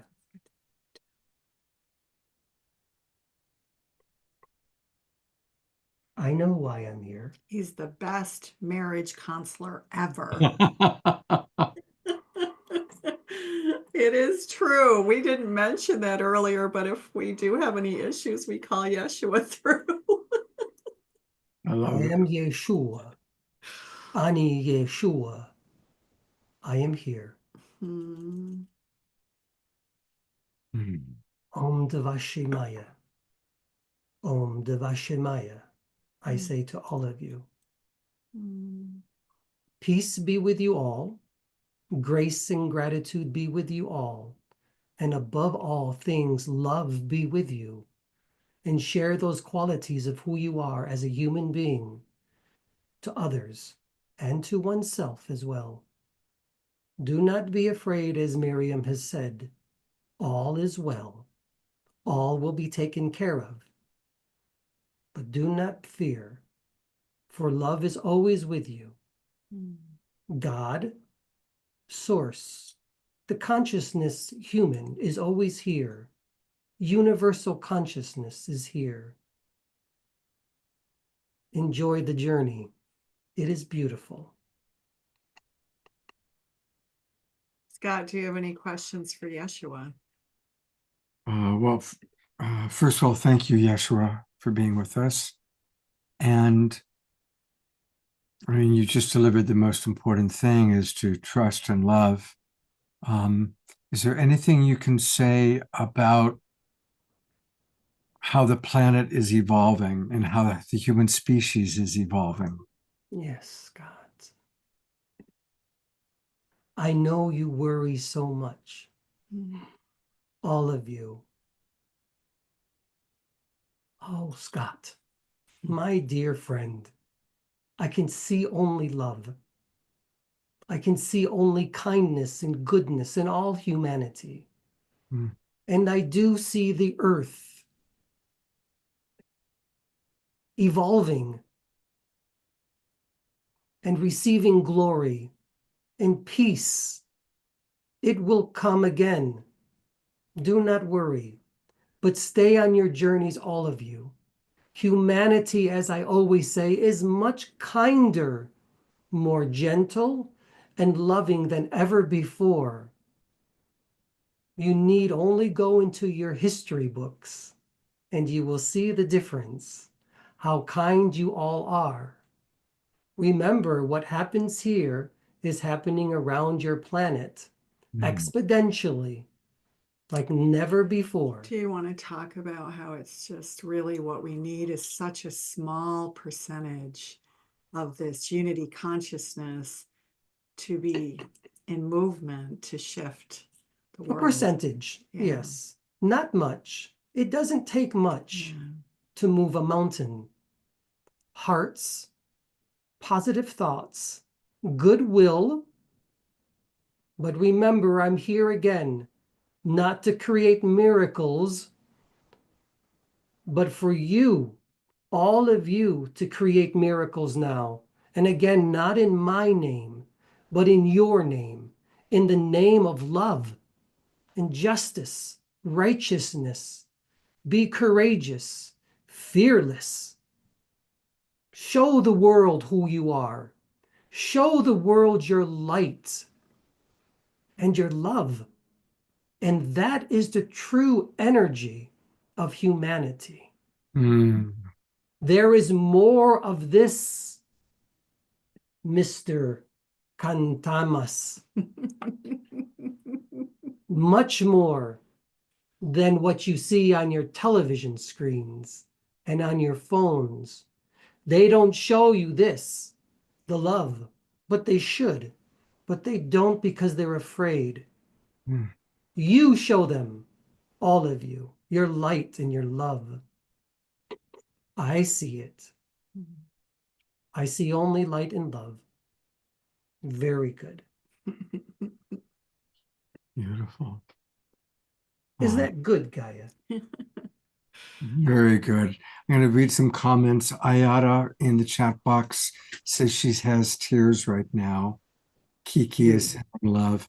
Tim writes, you have no idea, or maybe you do, how relevant this is for me and my wife right now. Susan writes, incredible. Tiara writes, our divine self child encompassing our sacred divine masculine and sacred divine feminine, the Holy Trinity. So, and more comments coming in of appreciation for this beautiful showing. Thank you so much. Thank you, Renee and Anthony. Thank you, Yeshua and the Magdala. Thank you. Peace be with you, with all of you. Yeah. I will step back. And have Anthony be Anthony again. Yes, I will let Anthony's light shine a little bit brighter now. We look forward to the triumphant return of Anthony. There you go, my good sir. Laugh and be joyous and have humor. And that is one of the things that you did tell us for 2025 is to have more fun and have more joy, Yeah. laugh more. And now I know why. It's happening Yeah. around us. And Yeshua always says if you're not having fun on a spiritual path, then you're not on your spiritual path. Sometimes I think we take too much on, especially as healers. We need to give to ourselves too. But for you to create miracles, yes. The second coming is the Christ consciousness through all of us. That's the second coming. I think so, yeah. It's here already through all of us. Yeah, through all of us. And, it's a big part of the book, a big part of the message of the book. In fact, this is a funny thing because we brought up 22 earlier because this is 222. There was a point in the book where we had 20 chapters, not 22, and I wanted 22. And someone said, or my editor actually, she said, well, Magdalene didn't bring up anything about the prostitution. So we went back to Magdalene and she said, I don't want to talk about that. That's not the important part of my message. My message, is not that. And so anyway, she, if those of you who work with her know, she said, well, I will address it then briefly. And that's what became chapter 1. It's a very, very, very short chapter. And it's just a monologue with her. And this is what she says, and I just loved it. This is how much attention she gave it. She said there was a point where she had to leave home because her father wanted to marry her off to someone she didn't love. And so she left home. And then she was, trying to make money for a while. And she said when she was propositioned by a man, she accepted to make money for about 6 months. And then this is how much energy and oxygen she gives it. She said, I ask you all this. How many of you had sex and experimented with sex, for fun or for experience before you married? She said, you might have done it for fun and joy. I did it because I had to. Don't judge me and don't judge other women. That's Right on. the Absolutely. end. And then she goes, she continues. And I love, because I still remember the voice of resolve that she had when she said that. It was literally like, we are not going to give this any more energy. Yeah. Yeah. And there's a lot of that in her book, that a lot of what, society has gotten wrong about her and Yeshua, she's here to correct. I want to show people the book. And you can find it, you can read about it at magdalensjourney.com. That's the name of the book. It's also the name of the website, magdalensjourney.com. I've put it into our chat box, of course. This has been amazing, and we're way, way over time, and we still have more to do. No, it's been channeling. I know it always takes a little more. It's been fantastic. And I think to integrate all of this, the best way to integrate, and that's why we always do it on this show, we always have music. We hear amazing things, and then we have music. And so to integrate this beautiful channeling and teaching, we send it over to my enlightened partner, Omar Shar.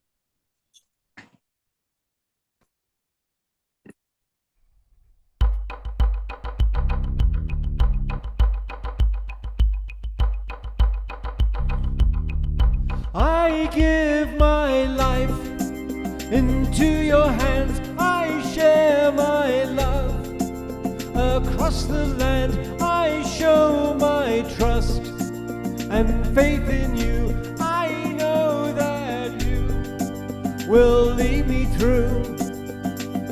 We know that our world, it is changing faster than we can imagine. We know that our days, they are numbered. This is our wake-up call. So let's live the dream we'll share in, the one where there's love and there's laughter, where people are open and caring. We are one family. I give my life into your hands. I share my love across the land. I show my trust and faith in you. I know that you will lead me through. Look into your divine nature. Look into your lotus heart. We are the new living masters. We are the golden ones. So come one and all to the party and drink of the holy water. It's time time to transcend limitation, time to be truly free. I give my life into your hands, I share my love across the land, I show my trust and faith in you. I know that you will lead me through. Whoa.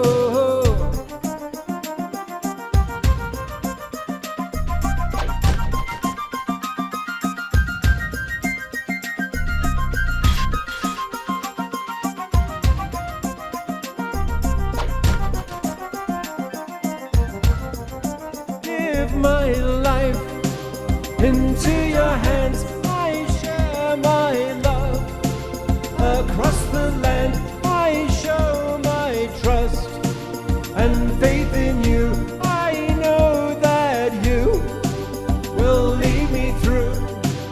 Whoa.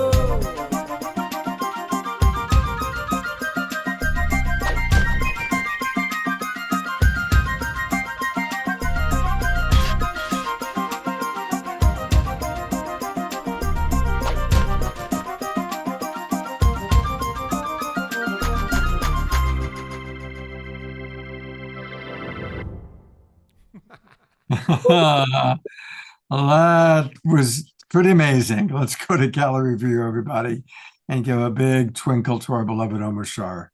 Yeah, I tell you, Yeshua and beloved Mary Magdalene, what an honor, what an absolute honor to just be in the vibration of that and to follow it with this song. Thank you. And it's lovely to see you guys dance, Renee and Anthony. Thank you. It was really beautiful. And it is fun to see you guys all dancing. Thank you so very much for that. It was really special.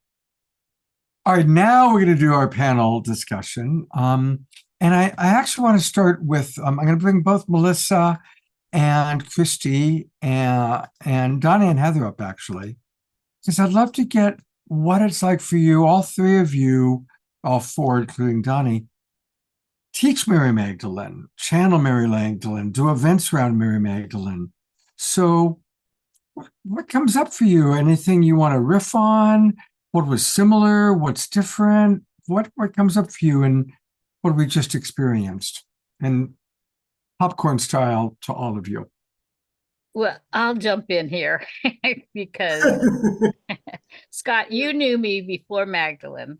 I did. And now and I think you saw tonight, because these people that are part of the presenters, they're all my friends. Yeah. This is my community, my Magdalene community. We do ceremonies together all the time. We support each other in raising the divine feminine. We've worked together over the years. Now this is the 15th year. So there's a deep sense of trust and love. And Heather and Donnie and I were at the ordination where I got ordained as a priestess of Mary Magdalene at Isis Oasis on 10/10/10. And I was in an altered state of bliss. And I was like, what is going on? How come I'm so happy? And we were all dressed up as goddesses and doing dancing and singing, and it was just glorious. I mean, put in the chat if you did not have a moment of joy on this call, that from when you first logged on to where you are now, is your frequency and energy not higher? Are you not happier? Just put in the chat. Tell us how it is impacting you. And so when I went back to my room with this, pondering this question, why am I so happy?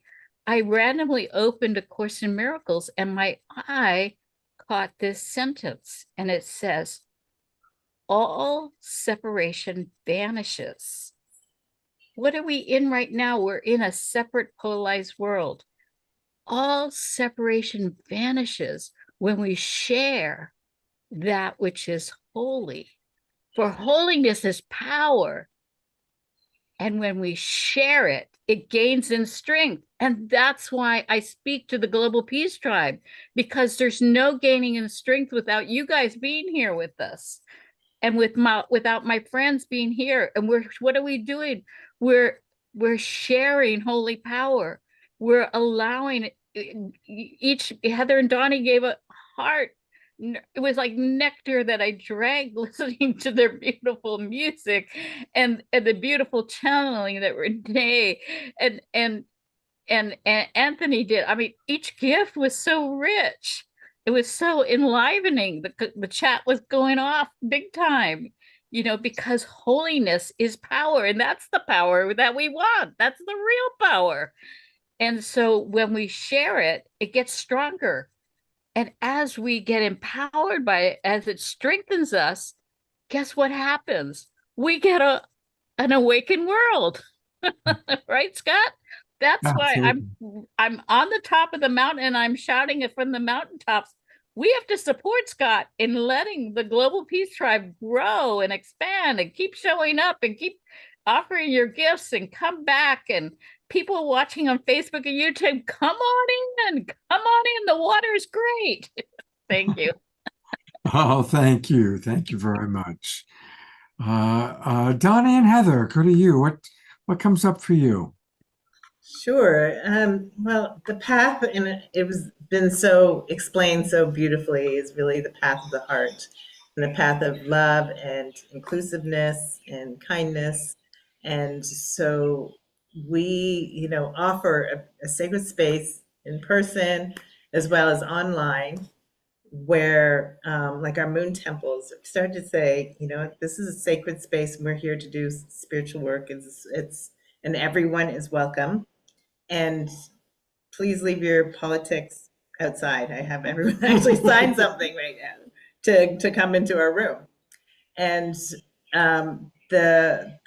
what we cultivate together in the room through our intention, through music, through the teachings, everyone feels the elevation and the sense of calm and beauty, and seeing the beauty in each other. Because there's so much going on in the world, but we also need to have these beautiful spaces where we're cultivating love, cultivating compassion, and raising our frequency together and envisioning, seeing, what are we focusing on? Seeing, as the 13 grandmothers say, cast that net of light around the world and stand on that net of light, extend a helping hand up. I feel like we need to take the time to cultivate that energy as well. And that's what we've been committed to in all of our programs. So I feel like I'm a sacred activist as well, but obviously, being a Black woman of color, there's lots going on, and like leading from the heart, from love, and trying to have understanding of everybody's perspective, reasons why they're making decisions or believing certain things, but coming together in community is nectar for my heart and soul, and it helps me to rise above all of the veils of illusion and confusion that would separate us, so that we can have more harmony and beauty and unity. I like to add that one of the big takeaways I got from being around Christy back in the day, a while ago, is that the sheer importance of the divine feminine merging with the divine masculine and coming together to create peace on this planet. We need each other. We really need each other. We need that connection.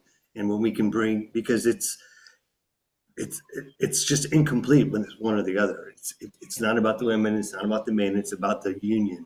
And as that union takes place, magic happens, and that was, it got reiterated with Yeshua and Magdalene, and it's a true essence is that we really do need each other. And to really, through that love, we start to bring in our own divinity. And as we acknowledge our divinity and we own it, we really start to bring more balance to the planet. It's such a, Scott, you've created something so magical, to create this community online at that, not even in person, but it's online, which which means we can gather from great distances, like the Magi, and we can really share this space, you know, and be in the divine presence of each other and support this community that really is part of the solution. It's so crucial on this planet right now. Beautiful. Thank you, Donnie and Heather. Thank you. I want to go to Melissa, and then we'll go to Karina and Darren. Can you repeat the question, or at least? Well, you know, at this point, whatever's alive for you, whatever you wish to share. Well, I remember something about the question being connected to, Anthony's channeling and what was coming through both of them. And, for me, it was such a profound reflection. It was almost like there was a magnetic energy that was going back and forth, because not only was I feeling it and sensing it before he would speak, but I also just, my heart filled up so much at the honor of being an oracle for the Christ family and for others that are connected to the Christ family. Because what happens for me is that I get the information first. I get the download first. And it plays such a huge role in my teaching. Yes, I'm a healer and I teach a certain form, but I might be teaching for, 2 hours on something, and then they come in and the room just, there's so much energy and presence and love and connection. And I absolutely agree that we are all being asked to be the Christ, to step into that vaster energy of unification where there is no separation, or we can feel that inside and then bring that out into the world, both in our relationship, masculine, feminine, and our inner relationship, masculine, feminine, and again, in our human divine unification. Because when that happens, or at least I can talk for myself as well as the other students and patients that I've worked with in this, but when that happens, then what occurs is that we start having awakening experiences of understanding, not just from the mind, but actually feeling, sensing, intuiting that we are one, that we are unified. It's not just a new age thought, it becomes a reality. And when we know that reality, because we've lived it, because we've experienced it, then everything changes. We realize, oh, wow, this is just an illusion, because actually we are all unified. We're all connected. We already are love. We're just remembering our way back to it. Beautiful. Beautiful. Thank you. Mm-hmm. Right on. Karina and Darren, we haven't been with you for a little while. There's a lot that's gone on tonight. So this is your time. Whatever you two would like to share, because we've heard less from you than anybody else. So I want to give you some time now. Well, thanks. We'll catch up. Yeah, so much has happened since we had our last share, and I feel a lot moving through me. And the transmissions that the other people have brought through are so activating and so resonant. And Yeshua also has been channeling through me quite a bit. And what I really am hearing is that what we ever perceive in this world as being wrong, or we perceive as being that we're afraid of, it's really important to know that that power is within us, and that it's the denial of that that brings the fear. And it is not only us as individuals acknowledging this light and this divinity. That's always the first step. But it's that there's a mass movement that is already existing, and that, Scott, you are so much contributing to, and each person who's talking is contributing to. And that mass movement is the second coming. And that I feel like the blame for the things that seem to be wrong in our society, and we certainly have thought about those a lot, is not as much with those perpetrators doing that as the light workers denying our own light and glory. And that stepping back from that, probably due to persecution wounds from the past that many of us haven't thrown off yet. So what Donnie and Heather and other people who are offering these sacred healings, and Melissa and everybody is speaking, is we're just like helping to midwife or to birth others and ourselves at the same time, into stepping out of those old wounds and identifying with them, and knowing that the power of this light movement is so much greater than anything. And I know, and when Yeshua was speaking through Anthony before, and he said, there's nothing to fear. There's nothing to worry about. It's not so much because somebody in heaven's going to come and save us. It's because we are such an unstoppable movement of light. And Beautiful.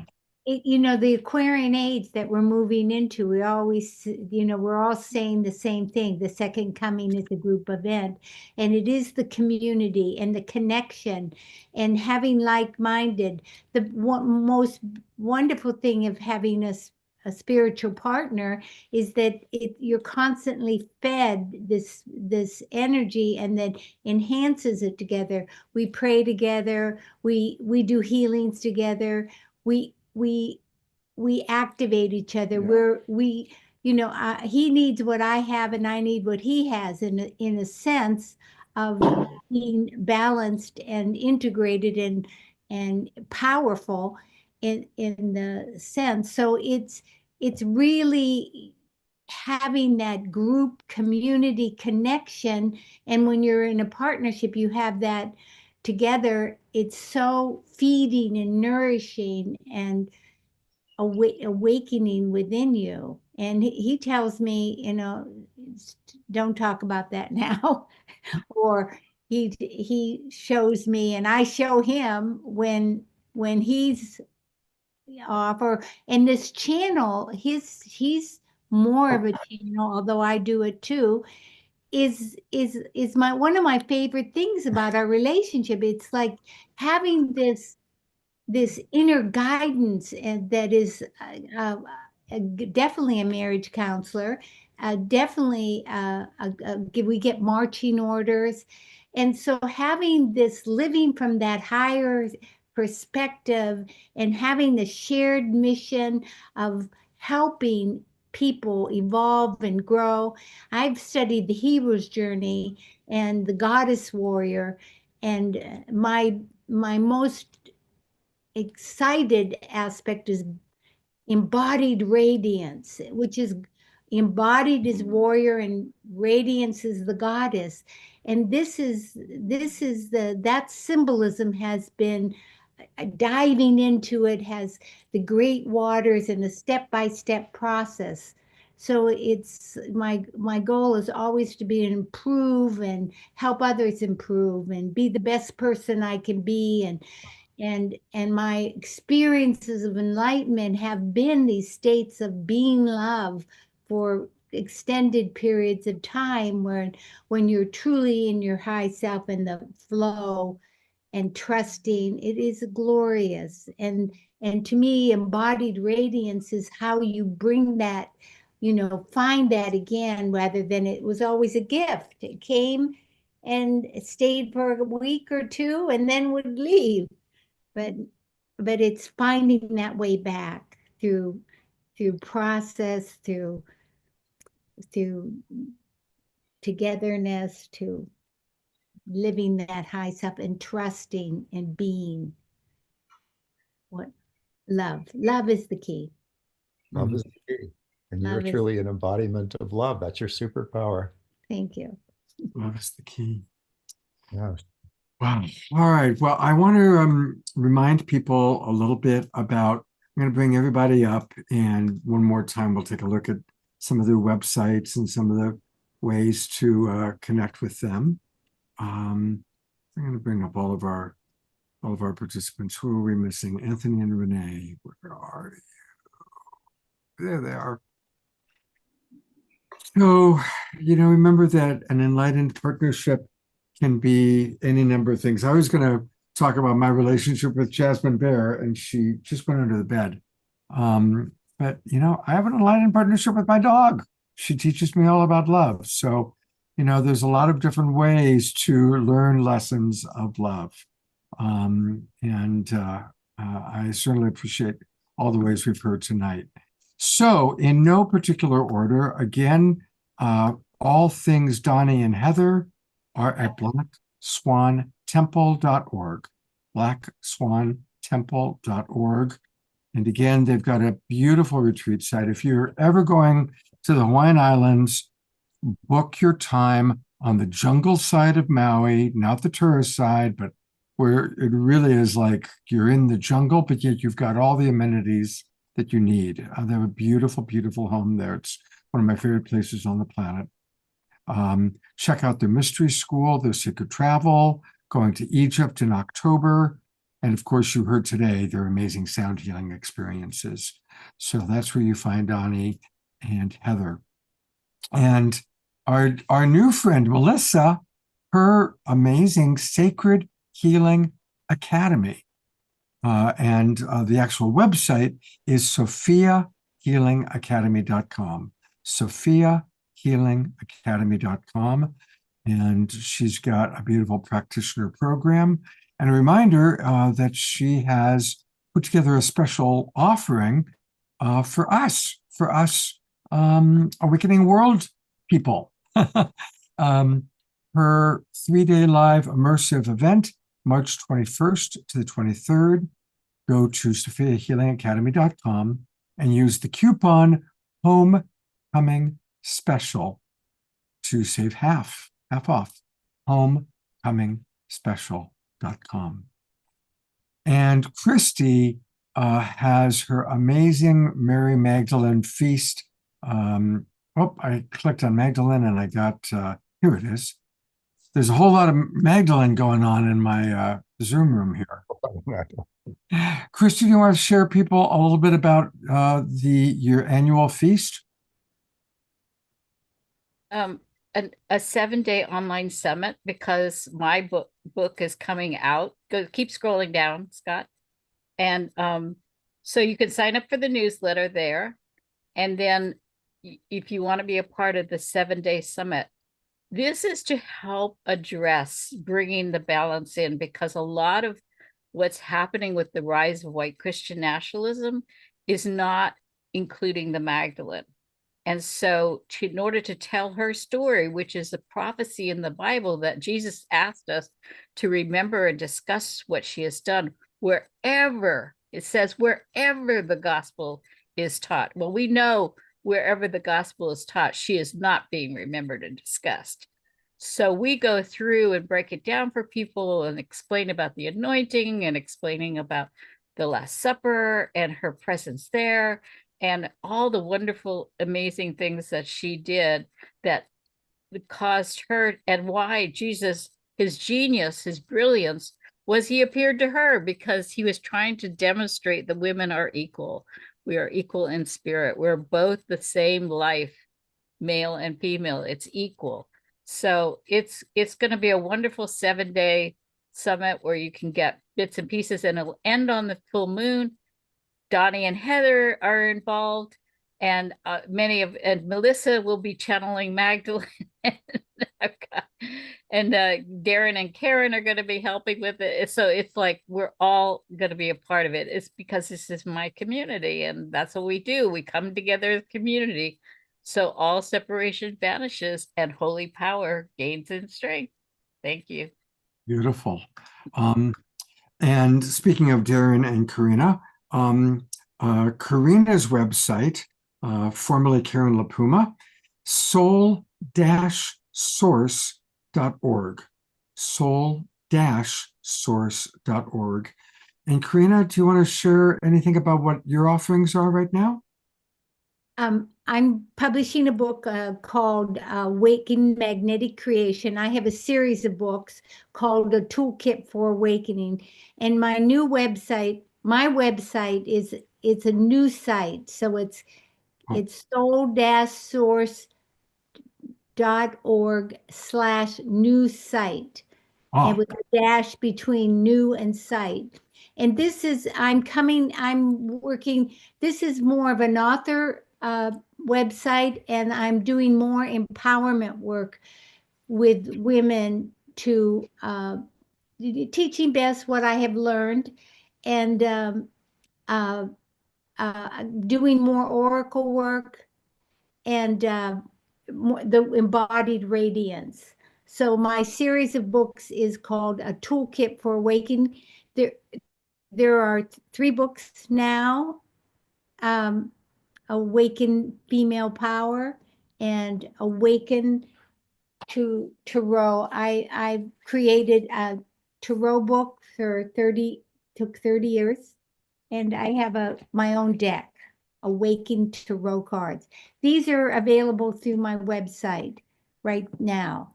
So I'm also going to be teaching an embodied radiance course in the fall. Yes. Beautiful. All right. And again, her website, her new website, I'll go to it again. Here we go. Is soul-source.org/new-site, SITE. And there is beautiful Karina. And that's where you can find all of these things. These beautiful. I've known Karina for for decades. And she's a brilliant. I knew her as a brilliant astrologer. She was my favorite astrologer for a long time. And I just appreciate, Karina, all of your dedication. I've known you for over 40 years now. And you've always been dedicated to spiritual growth and supporting your community. So thank you for that. Thank you. And of course, we want to go to Darren next. I had you up here. Here he is. And so Darren, we of course have had on recently. Loved what you presented on our Sacred Sundays show a few months ago. And you really are helping people to connect quantum healing. So share with us a little bit about your offerings. Well, thank you, Scott. What I've been most passionate about now is helping people who are already helping other people, who are healers, who are coaches, who are light workers already, to step into spiritual leadership. And so I have courses right now, and I've helped hundreds of people who are holistic health professionals, acupuncturists, spiritual teachers, to really elevate to their next level and to feel what their mission is, what their purpose is, perhaps in a way that was not that clear before. And so I lead these courses called the Quantum Master Course that are 14-week programs where we get together on Zoom and have these very in-depth experiential, like heart-opening classes. There's a lot of tears, a lot of laughter, a lot of just initiations. And then we get together in person at a retreat center where like the whole thing is like, totally transcendent and very, healing. So I have another one of those coming up starting in May. And aside from that, I'm also writing a new book about spiritual leadership called Super Conscious Leadership. And I've been very engrossed in that. And the last book I wrote, which is this one, Awakening the Avatar Within, I must admit, I only wrote half of it. Yeshua wrote the other half and, impulsed me when I'd be walking out in nature. And, when I'd feel like I had writer's block, he would just come in and tell me exactly what to say. And those are actually the best parts of the book, I must admit. And that book there's been about 6,000 copies sold. And it's helped a lot of people to awaken. So that's really my passion. And now Karina and I are moving into the shamanic training, the 6-month training, because I've always felt this deep, like my past lives as a Native American, like the shamanic energy that comes through. And I feel like it's time to go deeper in that part of my work now, to integrate it with the quantum work. And that just feels like what is, most inspiring for me. I just love seeing people blossom, and they have those aha moments and those awakening experiences where they just know that they can heal with much less techniques and much less efforts. They are embodying that quantum healing. Beautiful. Oh, thank you, Darren. And I know that all of you are going to be on the show again soon. And last time I want to go to Renee and Anthony's website. And again, their website is right here, and it's bluesoulearth.com. And again, you can find out all about their events, their retreats, their offerings, the books, Magdalene's Journey that we've spoken so much about today. All things. Renee and Anthony are at their website. And again, here's their brand new book, Magdalene's Journey. And how wonderful that you kind of shared your journey in such a creative way that I think people are going to really enjoy. So thank you very much. There they are. All right. Well, we are going to conclude the show the way we always do, or ideally always do, and that is through beautiful, beloved Omashar. So thank you, everybody. It's been an amazing show, and here is Omashar. Oh.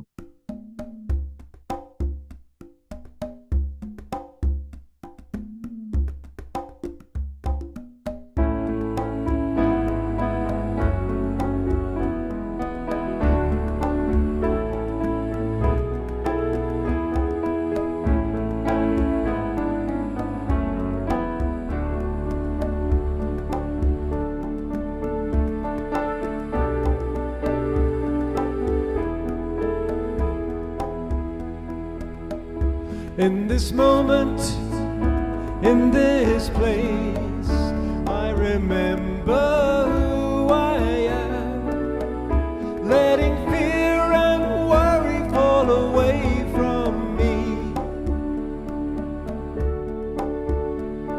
I open my eyes and see there is only love.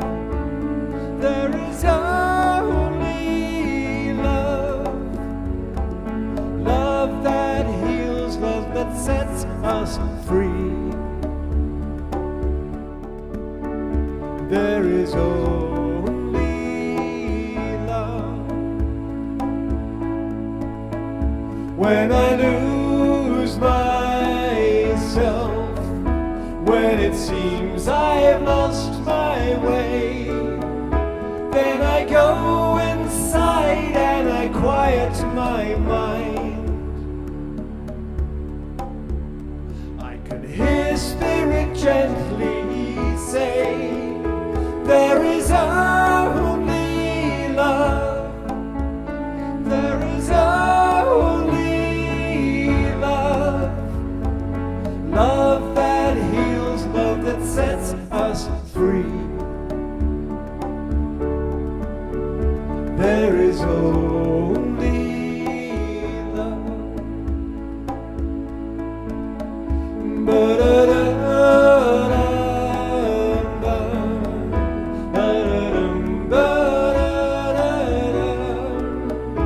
Then I go inside and I quiet my mind,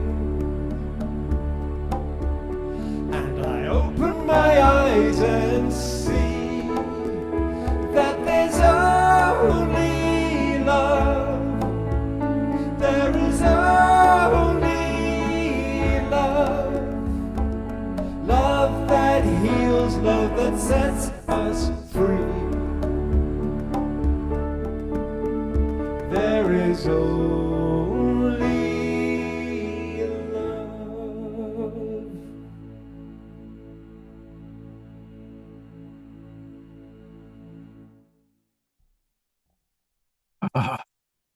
Yes, Dr. Laura, it is the perfect, beautiful way to end the show with Omashar, who is Omastar, reminding us that there is only love. Thank you so much. A lot of other things. Heather and Donnie have a sound healing through the chakra initiation beginning February 28th. Renee and Anthony are putting together a trip to France to explore all of the magic there of Mary Magdalene. And we do want to send our love to Darina in Bulgaria. Absolutely sending love to you, Darina. And we will be back on Wednesday night with the new show. And I am really looking forward to continuing. And if you haven't registered for the spring season, do so now. Go to globalpeacetribe.com. It's easy. It takes about 2 minutes to register. Let's grow the tribe. And for those of you that are regulars that are with us all the time, tell your friends, bring friends. Remember that when you subscribe at the gold or higher level, you can give free subscriptions. Just send me their email address and their name, and I'll pop them on the subscribers list. All right, everybody. Thank you very, very, very much. And have a beautiful, beautiful rest of the weekend. And remember, tomorrow is Sunday, and let's make it a sacred Sunday by choosing to see the divine in all. Much love to each and every one of you, and thank you for another beautiful, beautiful show. Good night, everybody.